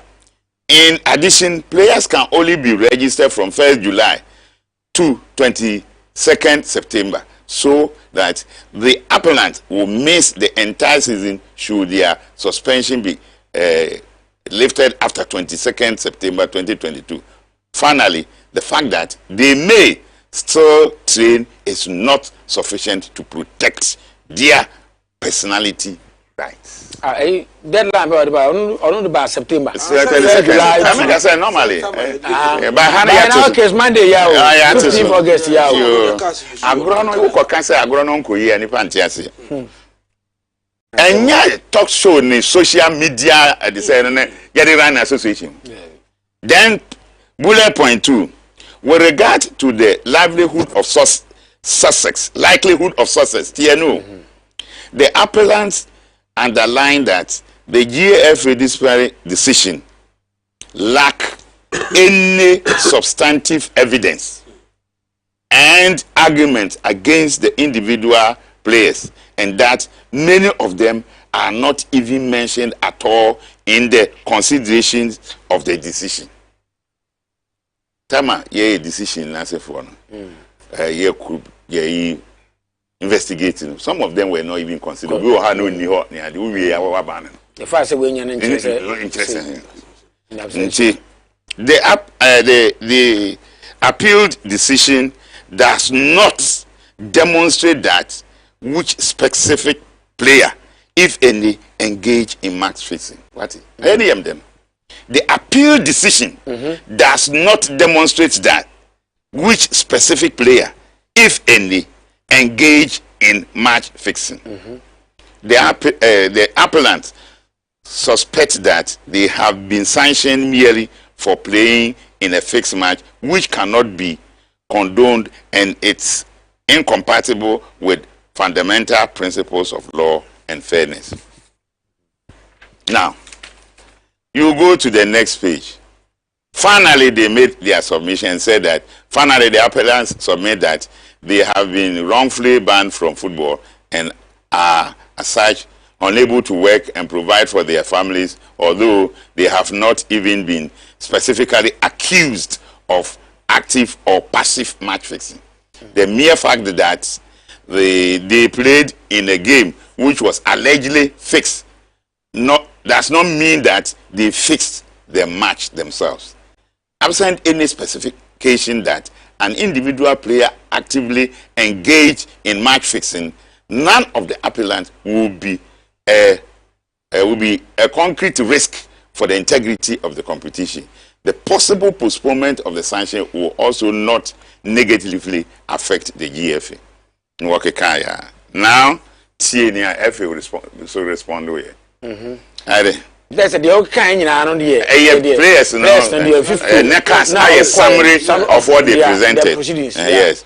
Then on 31st July 2020, the respondent filed its answer to the appellant's request for provisional measures, requesting that said request be dismissed. The respondent's main argument may be summarized as follows. Bullet point 1. With regard to irreparable harm, the respondent relies on CAS jurisprudence confirming that the loss of possibility to participate in a sporting event does not represent per se irreparable damage. it is not sufficient that an athlete is prevented from competing in sports events to justify a stay. In addition, a purely financial damage cannot be considered as irreparable. Look at that. Then, bullet point that I was saying about. With regards to the balance of interest, the respondents have made that it has an overriding interest in enforcing its rules and regulations and in protecting and maintaining the integrity of its competition, especially since the appellants were counseled to play a fixed match, failed to report the same and refused to respond to the count and charge despite a reasonable opportunity to. The fact is, I was so protective. Regulation, you must sample upon the rights of individuals. Kasi nani na ostati kaya mamen twitwa so kakra na fe yanye commentary no admissibility then pass baha legal discussion. Okay. For Cassidy, pursuant to Article 183, Pillar A, an international arbitration tribunal in Switzerland is empowered to order provisional or conservatory measures at the request of some party, unless the parties have otherwise agreed. The arbitral tribunal may, on motion of one party, order provisional or conservatory measures. So they made this clear. Now, down in accordance with Article R37, the code and cast jurisprudence, be ordered. The division president should, in general, consider the following factors. After legal discussion, after they said they should consider this. Number one, whether the stay requested is necessary to protect the applicant from irreparable harm. Irreparable harm test. The applicant must demonstrate that the requested stay is necessary in order to protect its position from damage or risk that will be impossible or very difficult to remedy or cancel at a later stage. Two, whether the applicant has reasonable chance to succeed. TIE, whether the applicant has reasonable chance to succeed on the merit likelihood of success test. The applicant must demonstrate that its position is not obviously groundless and that it has reasonable chance eventually to win the case.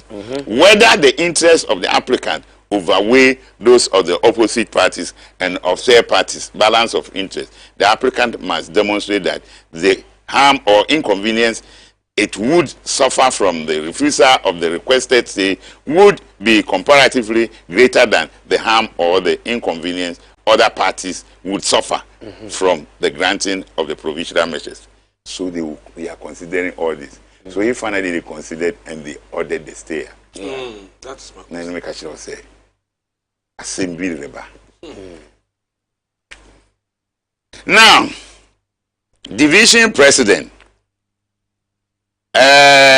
notes that the appellants are seeking to stay suspension of 24, 30, 36 or 48 months. The next paragraph is important. It is true that inability to compete has been found to be an inevitable and legitimate consequences of suspension. What do you say? They have established that it is true. CAS has established that it is true that inability to compete has been found to be an inevitable consequence of a suspension. In the present case, however, the players are not only prevented from participating in a specific competition, but in the national championship, which is the main competition of the year. Okay. In this case, no specific competition in Kibera, national championship. No, I mean the must be a specific, be a friendly match or tournament to be, but the main national championship. National championship, not championships. Championship. The Premier League. Yeah. Yeah, now, to participate in the Africa will miss a significant part of the football season. In addition, pursuant to Article 65(1) of the GFA Disciplinary Code, in cases of manipulation of football matches and competition, the GFA shall request the Disciplinary Court of FIFA to extend the sanctions, because you can extend it to take nationwide and worldwide. It is the sanction they have imposed so as to have worldwide effects. The players will therefore not be able to play abroad either. Finally, given that the deadline for clubs to register players expire on 22nd September 2022, a decision in their favor after that date would not stop the irreparable harm that they suffer, given that they will not be able to register and play for the rest of the season. In this regard, there was no indication by the respondent. In this regard, there was no indication by the respondent that a late registration might be possible should some of the players be exonerated. They didn't. Every 90 man can say, oh no, we don't, but say, we will give them special dispensation. And they didn't state. The deputy president noted this. Now,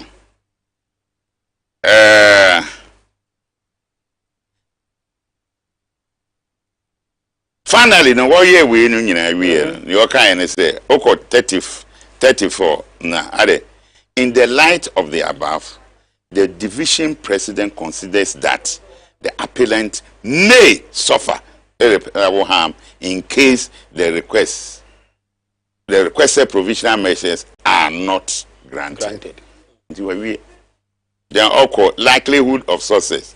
First of all, the deputy divisional president emphasizes that her analysis is based on the file as it stands at the moment of the present order, and therefore this order is rendered without prejudice to final decision of the sole arbitration once constituted.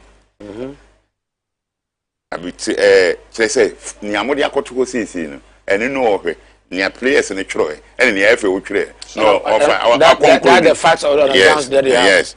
The deputy division president notes that neither the GFA disciplinary committee decision nor the appeal decision specify the involvement of each individual player in the match. Okay. While there is evidence of numerous communication between the president of Asante Gold Sporting Club and a volunteer or official of Interallies FC, as well as evidence of money transactions between them, there is no indication in any of the decisions rendered by GFA that the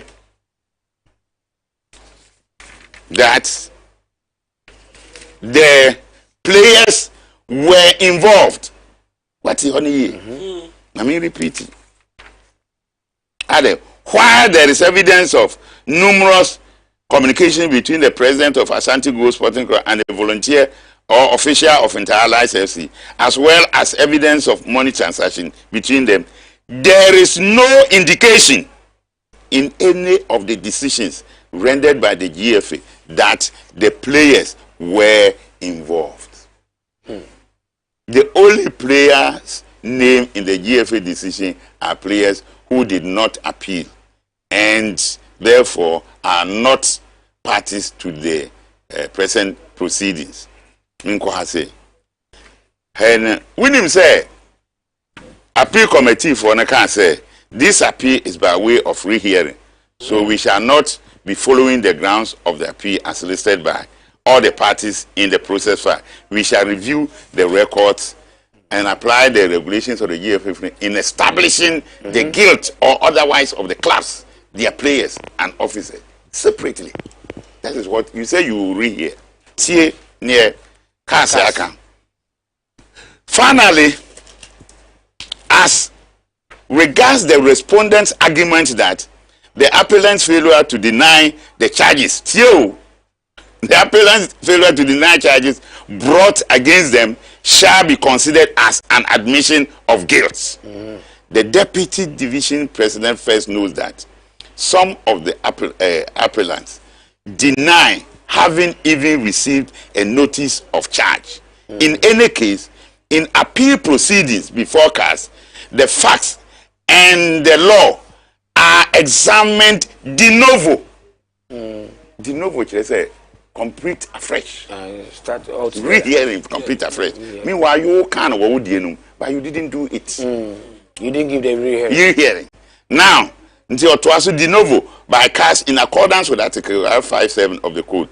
Accordingly, the appellants will be authorized to submit new prayers for relief, new evidence, and new legal arguments.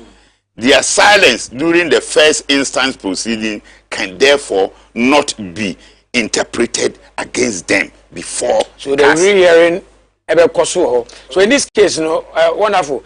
CAS and a year, and also GFA, no disciplinary committee or the appeals committee. No, CAS. They are sitting on the case. Now yes. Fine. Until they will give them the opportunity. If they have fresh evidence, everything, which the appeal committee, after stating that you are going to re-hear, have given them that, and you didn't. Already CAS has stated you didn't give them that.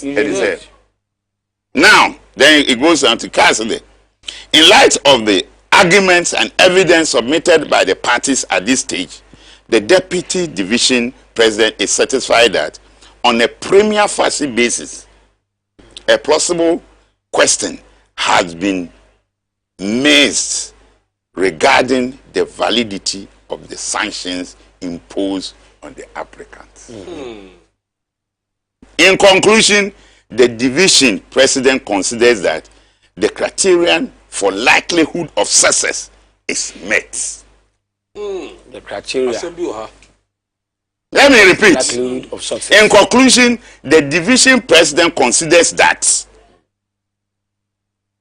the criterion of likelihood of success is met. And now we will say at the beginning, what can I say? All those applicants now submitting, they were going to consider whether there is a likelihood of success. Now he has concluded.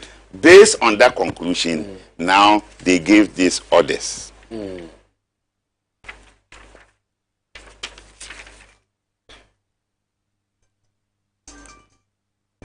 They gave these orders. What can I say? Just stay. And also lifted. Then they have lifted the ban. So they will have to play in their national competition, championship. Wonderful. Money Ejuma. Now, in all this, say, me hope, now me a supporter of Inter-Allies. Me a supporter of a year as good. And they players and a koi. Me as a football club, my uncle. How would I benefit from, sir, when if the players we are? The club, no, the club benefit. In the first place, I've read the appeals committee decision that said, mentioned the people who were involved without the legal, they say, the entity, the legal persons, yeah, Inter-Allies and Ashko. This is the club. So, kutre kudi ni makuno, ne aponchire ne uhuhu nano. Se mu kutre ndi makubia, sa aponchire ni uhuhu nano. You have identified those who were involved. The legal persons were not involved. But you think that they have benefited. Now, if it comes out that they didn't play any fixed match, how would the legal person benefit so that you punish? So automatically, ASGO, even though they didn't go, ASGO per se, not the officials who didn't go, ASGO per se, the club, and Inter-Allies per se, if the players succeed, then, and that is why I'm saying in my preamble, I said that because of the likelihood of success, I indicate one kind intino. I was some of my own kind, no about their respective divisions. Now we'll register players, no at straw. At the end of it, they defer as gold. And me didn't say GF in the trans. Me no I bahano. Nay, only the one sheet order and my kind. So I told you that I was waiting for the comprehensive detailed. So when I got it this morning, and Nema Usha me the ink a mark more relevant, they say, Sani me metrami wiase. because you do school say assemble you sunyansa na kane ne tiase na fa ntoto ho fato ho nsam bebre wo ho a wo kan mu a induct the FA, but I don't want to go. The general secretary, for instance, when I play Prosper, he has been of this committee before, and it's now. No, he was on the different committee as chairman. Yes, as chairman, and now he's the one who is running the FA now. So, chief executive. Yes. So why Prosper doesn't read this and understand? Me, my country say nipa. So I've been born about Tima. Yankoponi you nyansa to wetiko. Because this document, what can you if you are involved in Ghana Football Association, you must think twice. Intermediate say the right thing they should do, they haven't done. They went ahead to publish fixtures. So this has go do courts. No, they supporting this document. And they will appeal now. Why identify those who were involved? Ash Gold was not identified as being involved, but maybe they benefited into what punishment. So where I am on quasi on register or no moment you are only presuming say what benefiting the sanction. You know, why would you leave him out? He should go ahead and play it. Then you go to court. Well, until I make us say me coffee man, me maintaining nipa. I send him by mechanical room actually sure, but what can okre room chile nipa. And I'm saying, oh, you know, free so when you're listening into onfa. No, nam. Me know your argument. Now, di matema. I know, say, argument na here. You have no idea. You have no knowledge. That is why you are insulting. I will only laugh. Oh, you're ignorant. Into me ko TV, so make us no be an radio, so be di matema. Me say, oh, stuck. And they say ignorant about the. They say.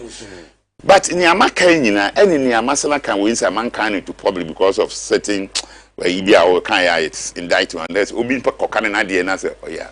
It's clear from the last thing American say they have established likelihood of success. Okay. That alone should tell you the FSA you must revise your notes. What you can even do is say extend by now. Make publication to extend the registration period. Okay. So that instead of 15th Monday, you know, and I say, you know, and be another 2 weeks, be a 30th of August. Yeah. Say, I go in entire Benya Quine. Because with this order, no, the players, Ashgo is not has not said he's going to transfer these players. No. So they will come to him to read because he has contracts with them. Because in this case, you know, maybe say Daniel Hobayaba. No, maybe I will say, let's assume say a place, no, ye job said the AB now and they it was say as good a couple division 2. Is that possibility? Since our players, you know, yes, so many no division 2 now. And to me, Asgo can never play man, Daniel Hobayaba, very true, but no, so I can start maybe in the stars plus in the Usunga Kanti Daniel Waba.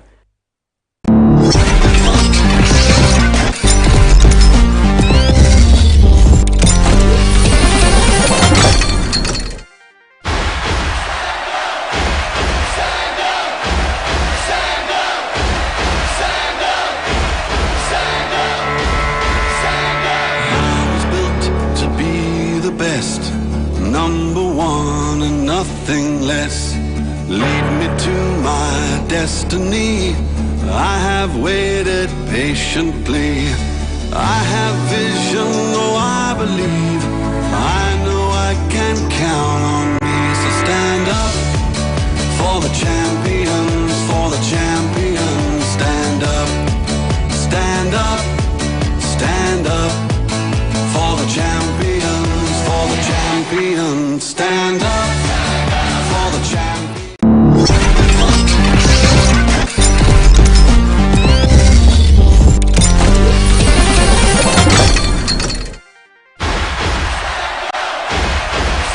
Yeah, we see that's what Ababium. You say, we enjoy a show, no? Of course, when Blue Boy sits on the big chair, or the near and or to or the Emma, and Untino, Virginia Pa say, oh, enjoy the crowd. I'm for you, Chernobyl. But please say, good evening. In fact, Blue Boy has made my days from Tuesday to, I think, from Wednesday to today. Please say, the 3 players has been released, Lamte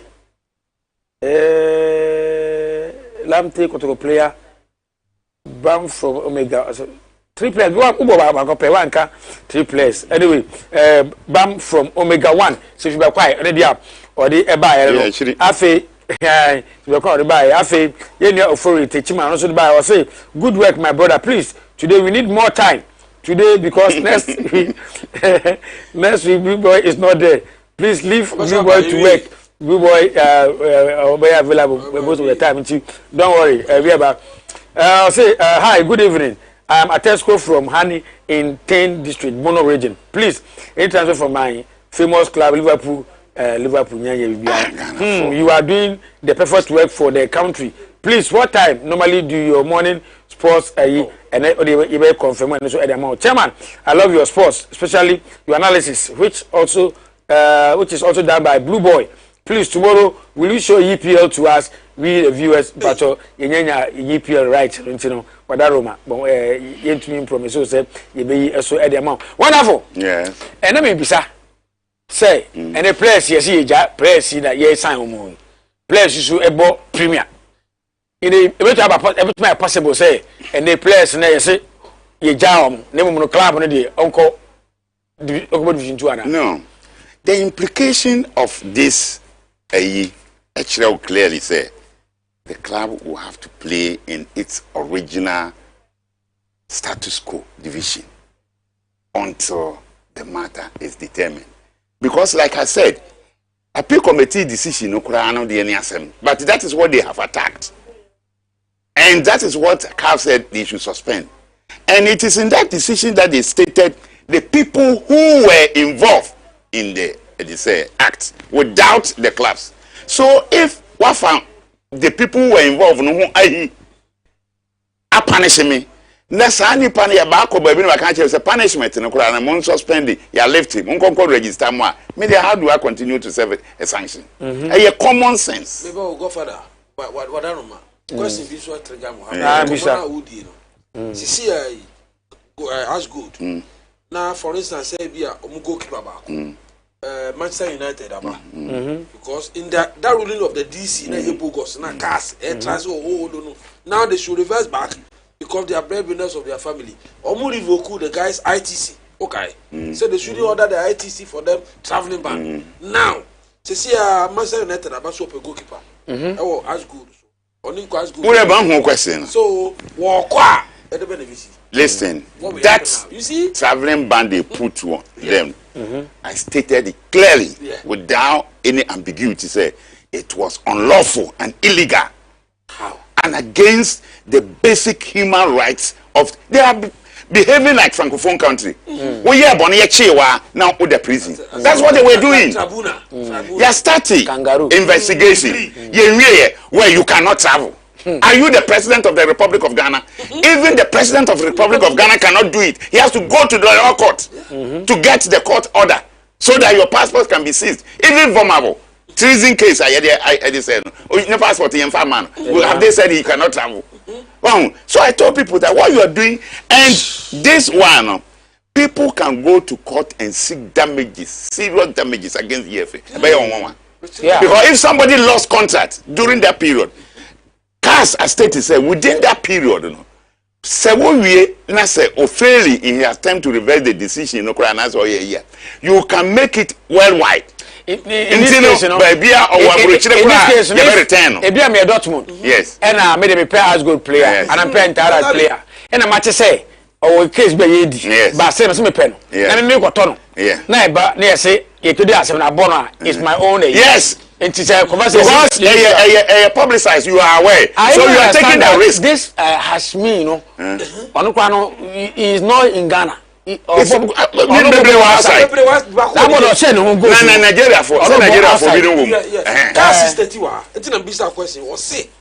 the damage that it will cost these players because this is their job. Yes, is irreplaceable. Yes, so that is irreplaceable. So they say, they have been so unfair, so injustice here. They are met out to the boys and other people. That's why sometimes it pains me.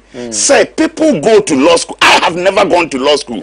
But if you read this decision with common sense and with the fact that I have fraternized with lawyers, and I have had discussions. I've had discussions with lawyer Kwakuba, lawyer Vito Usu. Those days when I was a student, now the answer for Kwakuba, back 79 they say your friend is Ralia, Papa from party, they from meaning then we are talking. I'm answering 4 lines, 0322 494408. We need more time. 0322 494408.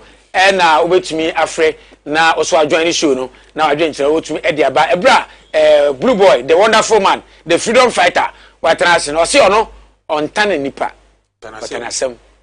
Wonderful. No, I don't. That's how I was brought up. But it's wonderful. Now in Ghana, and I'm for free 7 question and teaching you fine. Yeah. Because at the time I was criticizing the decisions because that is my style. I said no tone about better in China because Kofi can say you all run away. I was left alone. I know, yeah. My man for first call line so now I'm blind. Man for hello. Hello. Hello. Yes sir, good evening. Yes sir, good evening. About your mind, look friend. Hello. Yes, I'm very sure you can. Me you. Odi ni obi akasa free. Yes, I'm welcome. I'm akwenye you. Utie ne ho. Akobacho sa oba o TV no lower TV set no. Na tie o phone no mu. Na yen kasa ye wi a na wa o tie de e kan we chiri why wadaroma. Wow, 0322 494408. Michelle, o fra ye pekewa no lower TV set no. Say be ya ye kasa betina wo so betumi akata na tie o phone no mu. Na enye fa say o kasa wo tie TV na e be delay e na ahwe na kasa na wonti. All right, friend, let's call. Hello. Hello. Yes, sir. Hello. Hello. Oh, too bad, too bad. But mamun tie mo ho on the through the television, but mun tie phone no mu. Enti wo fra, ya peke wa ape na watwe. E ne free. Wo wa set no. Ya hwe next class. So hello. Hello. Yes, sir. Good evening. Good evening, boss. Me bacho me pese me bisa say man na owo no dabi hold any position in GSA na. Why dey? Also why dey? Hold position bi o. Me say hold the position be in GSA na. Analysis now no. Yeah. Since you know much about Ghana football. I know there is only position we are Ghana football. Then I think that these are some of the people that should be given chance in Ghana football because almost the analysis and speech they are on point. I think that you should consider a position in Ghana football. All right, that's it. That's it. What do you say, Manapek? Your media friends insulted Kotoko management for signing Lamptey. They even said Nana Ponsa must be charged. Have they now seen their real size? Thank you, Blue Boy. Where Evans, they are also to me Eddie Abarno. It's a man for maybe a scholar line. So hello. Hello, good evening. Good evening, sir. But you are making the my everybody. You won't get the letter and what that is there with you. If you not with the nature,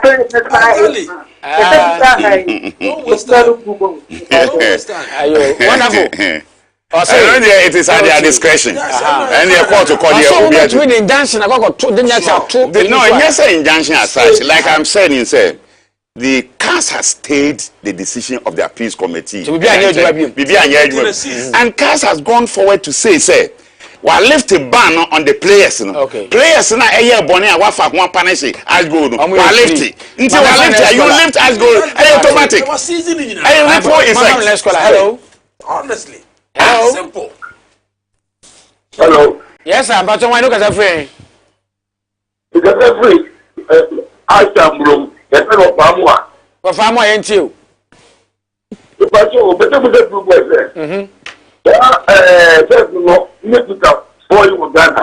They are no. and government.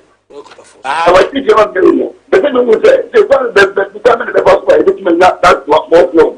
How do we restore our 4 slots? Competition is a year. The last slots. And I say about 2. Yes.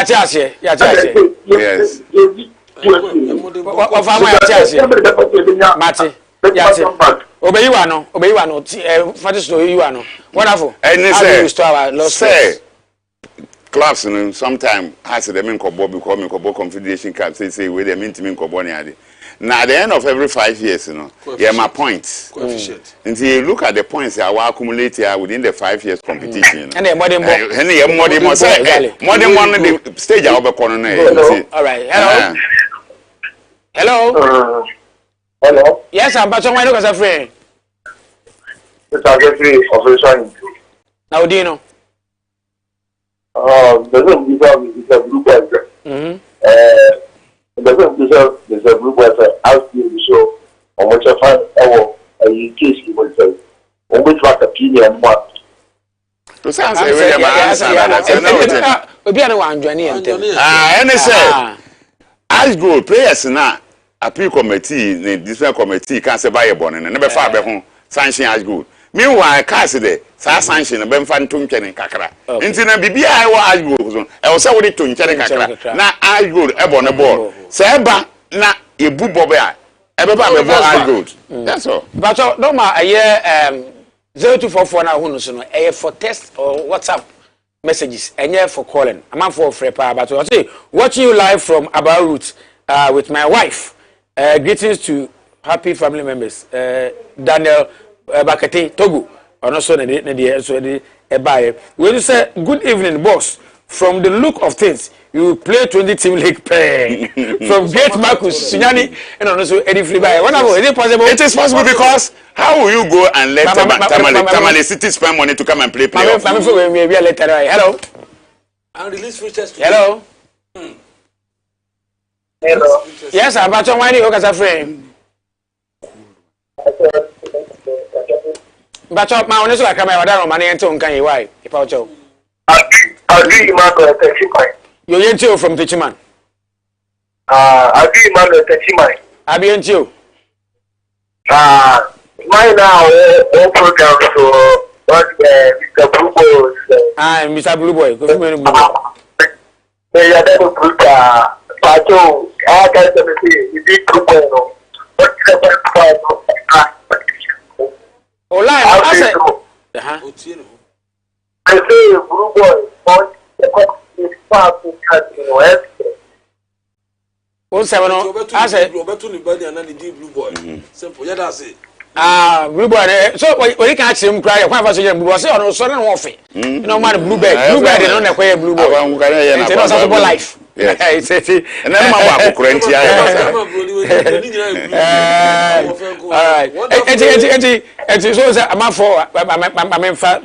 hello. Hello. Yes, sir. Good evening. Good evening. Adumo Bacho, I know as a friend, ain't you? Boko, but I don't know.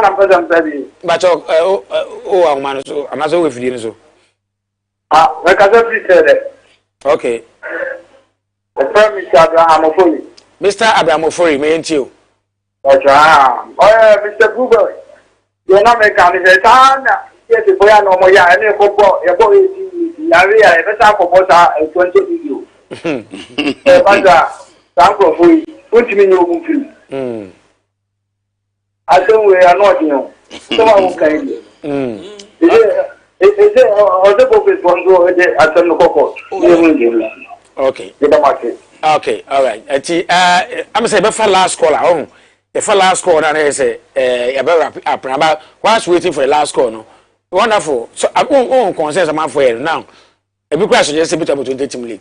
But I know Uncle Tiamrano. No, it's a local Congress. Say 18 or call Congress. No, meanwhile, what releasing features you? Maybe so. No, me say, and I change you. No, Congress in the year promotion and demotion. Yes. But we demote Congress. Yes. My friend, last caller. Hello. Hello, yes, sir.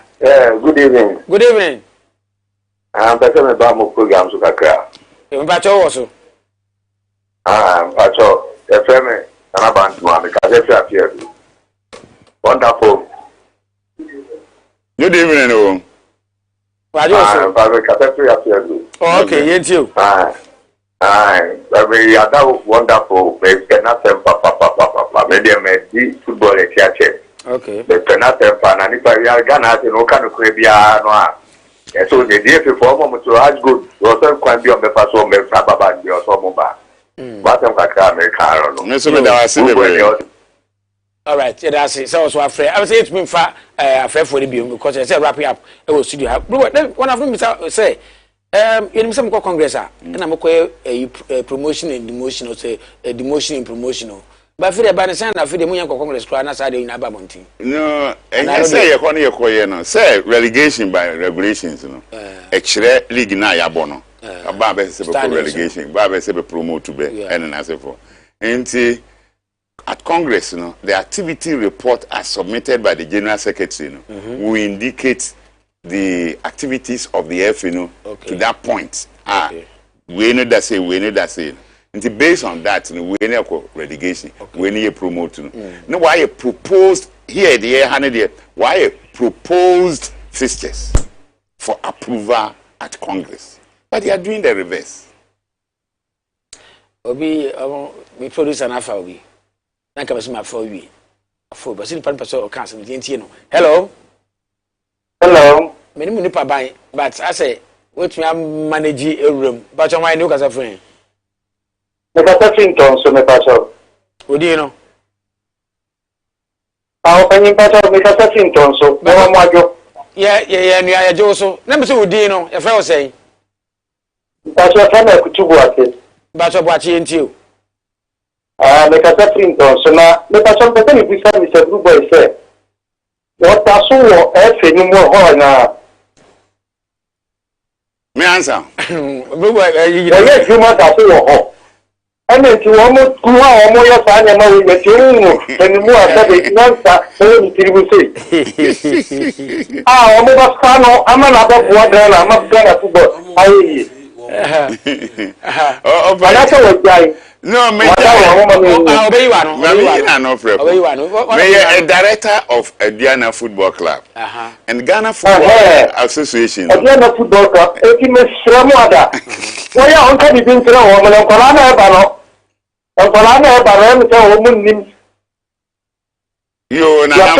have to tell almost lawyer, and then wow. But they have to my hotel table. One hotel boss.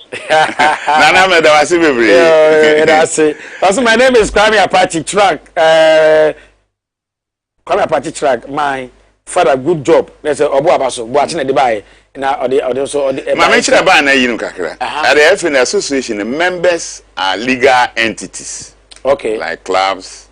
Like so once you are the head of Ghana referees, I Kofi Manu cannot be a member of the Ghana Football Association. I can only be an official of a member. Or the FA Nibiti select you are serving on the judicial committee. So you become an official of the FA, but you are not a member. So it means that you are not an FA official now? No. But you are a club member? Yes, me a club member. A club in Diana. And several clubs. I'm here, Juma Mombe. Okay, because that's you work. Freedom fighter. Free of charge. Yo, what have you done? They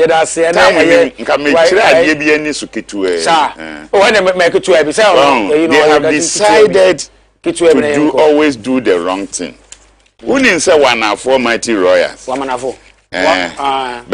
Before till the end of the season, disciplinary committee, a core appeals committee, you know, not Babaname permanently. Si mrana ewo ediseno nia ekani wana for true come on say mrana say na kanti munye corrections they didn't do it. Disciplinary code in Article 58 deliberations and decisions paragraph 4 ade me di pen amako obi a open Article 58 paragraph 4 ade if the accused is the only party that have lodged an appeal, the sanction cannot be increased. I repeat, if the accused is the only party to have lodged an appeal, the sanction cannot be increased. In Germany, say, oh, the assembly with disciplinary committee, or the parties in the FA charge you. It is the FA versus the other club. When I say, who the assembly will not appeal. I say, what sanction in Pakro? Now say, oh, you appeal. Now FA, no, I am cross appeal. You cannot increase the sanction. Oh, yeah, okay. In this case, 1 4-year appeal, FA didn't do any cross appeal, but this appeals committee went ahead to increase it to a permanent ban. Wow. How do you run association? Lawyers! Wonderful. You're asking me, sir. I'm on quatenting. Na boa na Ghana football no yentu nkoswa ne nkuswa ne nsua de ebusua aha na ebrema kwan ma yedi dwumade ne de esie yera seda e de mo bibiara a wotumi ne yetena ye free adwada e be si ene efeda wa mpo no enye de nyina na wotumi ehwe ye ne mum no da bi kra wotumi hwe ye kra no ye ade a ye ni eso ne oye ede ma ye ene enwumre enipa be ye adwuma no wati onka eye Tiago Akantara no ode akwa amono ne e makoti amono ne nsem san so e na super sop kofo enso de ba fi e ma fi sem so wotumi etiye afe super obonidi aha kuju super ono so awubansara no ono so ebae enyumire wate nka say ono so eti the high table no so and of course our guest wonderful Kofi Menu Blue Boy it's wonderful to listen to this man time me say obi otie ni bia no ade adeni eso ye pa ne mo no ye be mu fiefie nyina no enye yankasa ho de enye yitumi ene de bae ye nuane mo asabre omo so nyakopon amom nimdie a ne omutumi chichim fidie madaroma ye nuane din ede ene din dia amse menyakra megya kra nanka banko bobo ya nanka mabo se Cosby ni din mabo otwinoko din nanka kwakọ bo nanaba so mabo ni din ho anyway nyahwe o de Texan mabo din Frank mabo din James mabo din enana mabae nana mabo din ni obo no na me yeso se me wie na Esel so ade a ono so eka ho na se eno so no ompo mu ntwa so me nka hwe biem me nsem nyina asa me body ede Patrick BK Apreku ubetumi afre me mana prek na emom lo champion lo bye bye.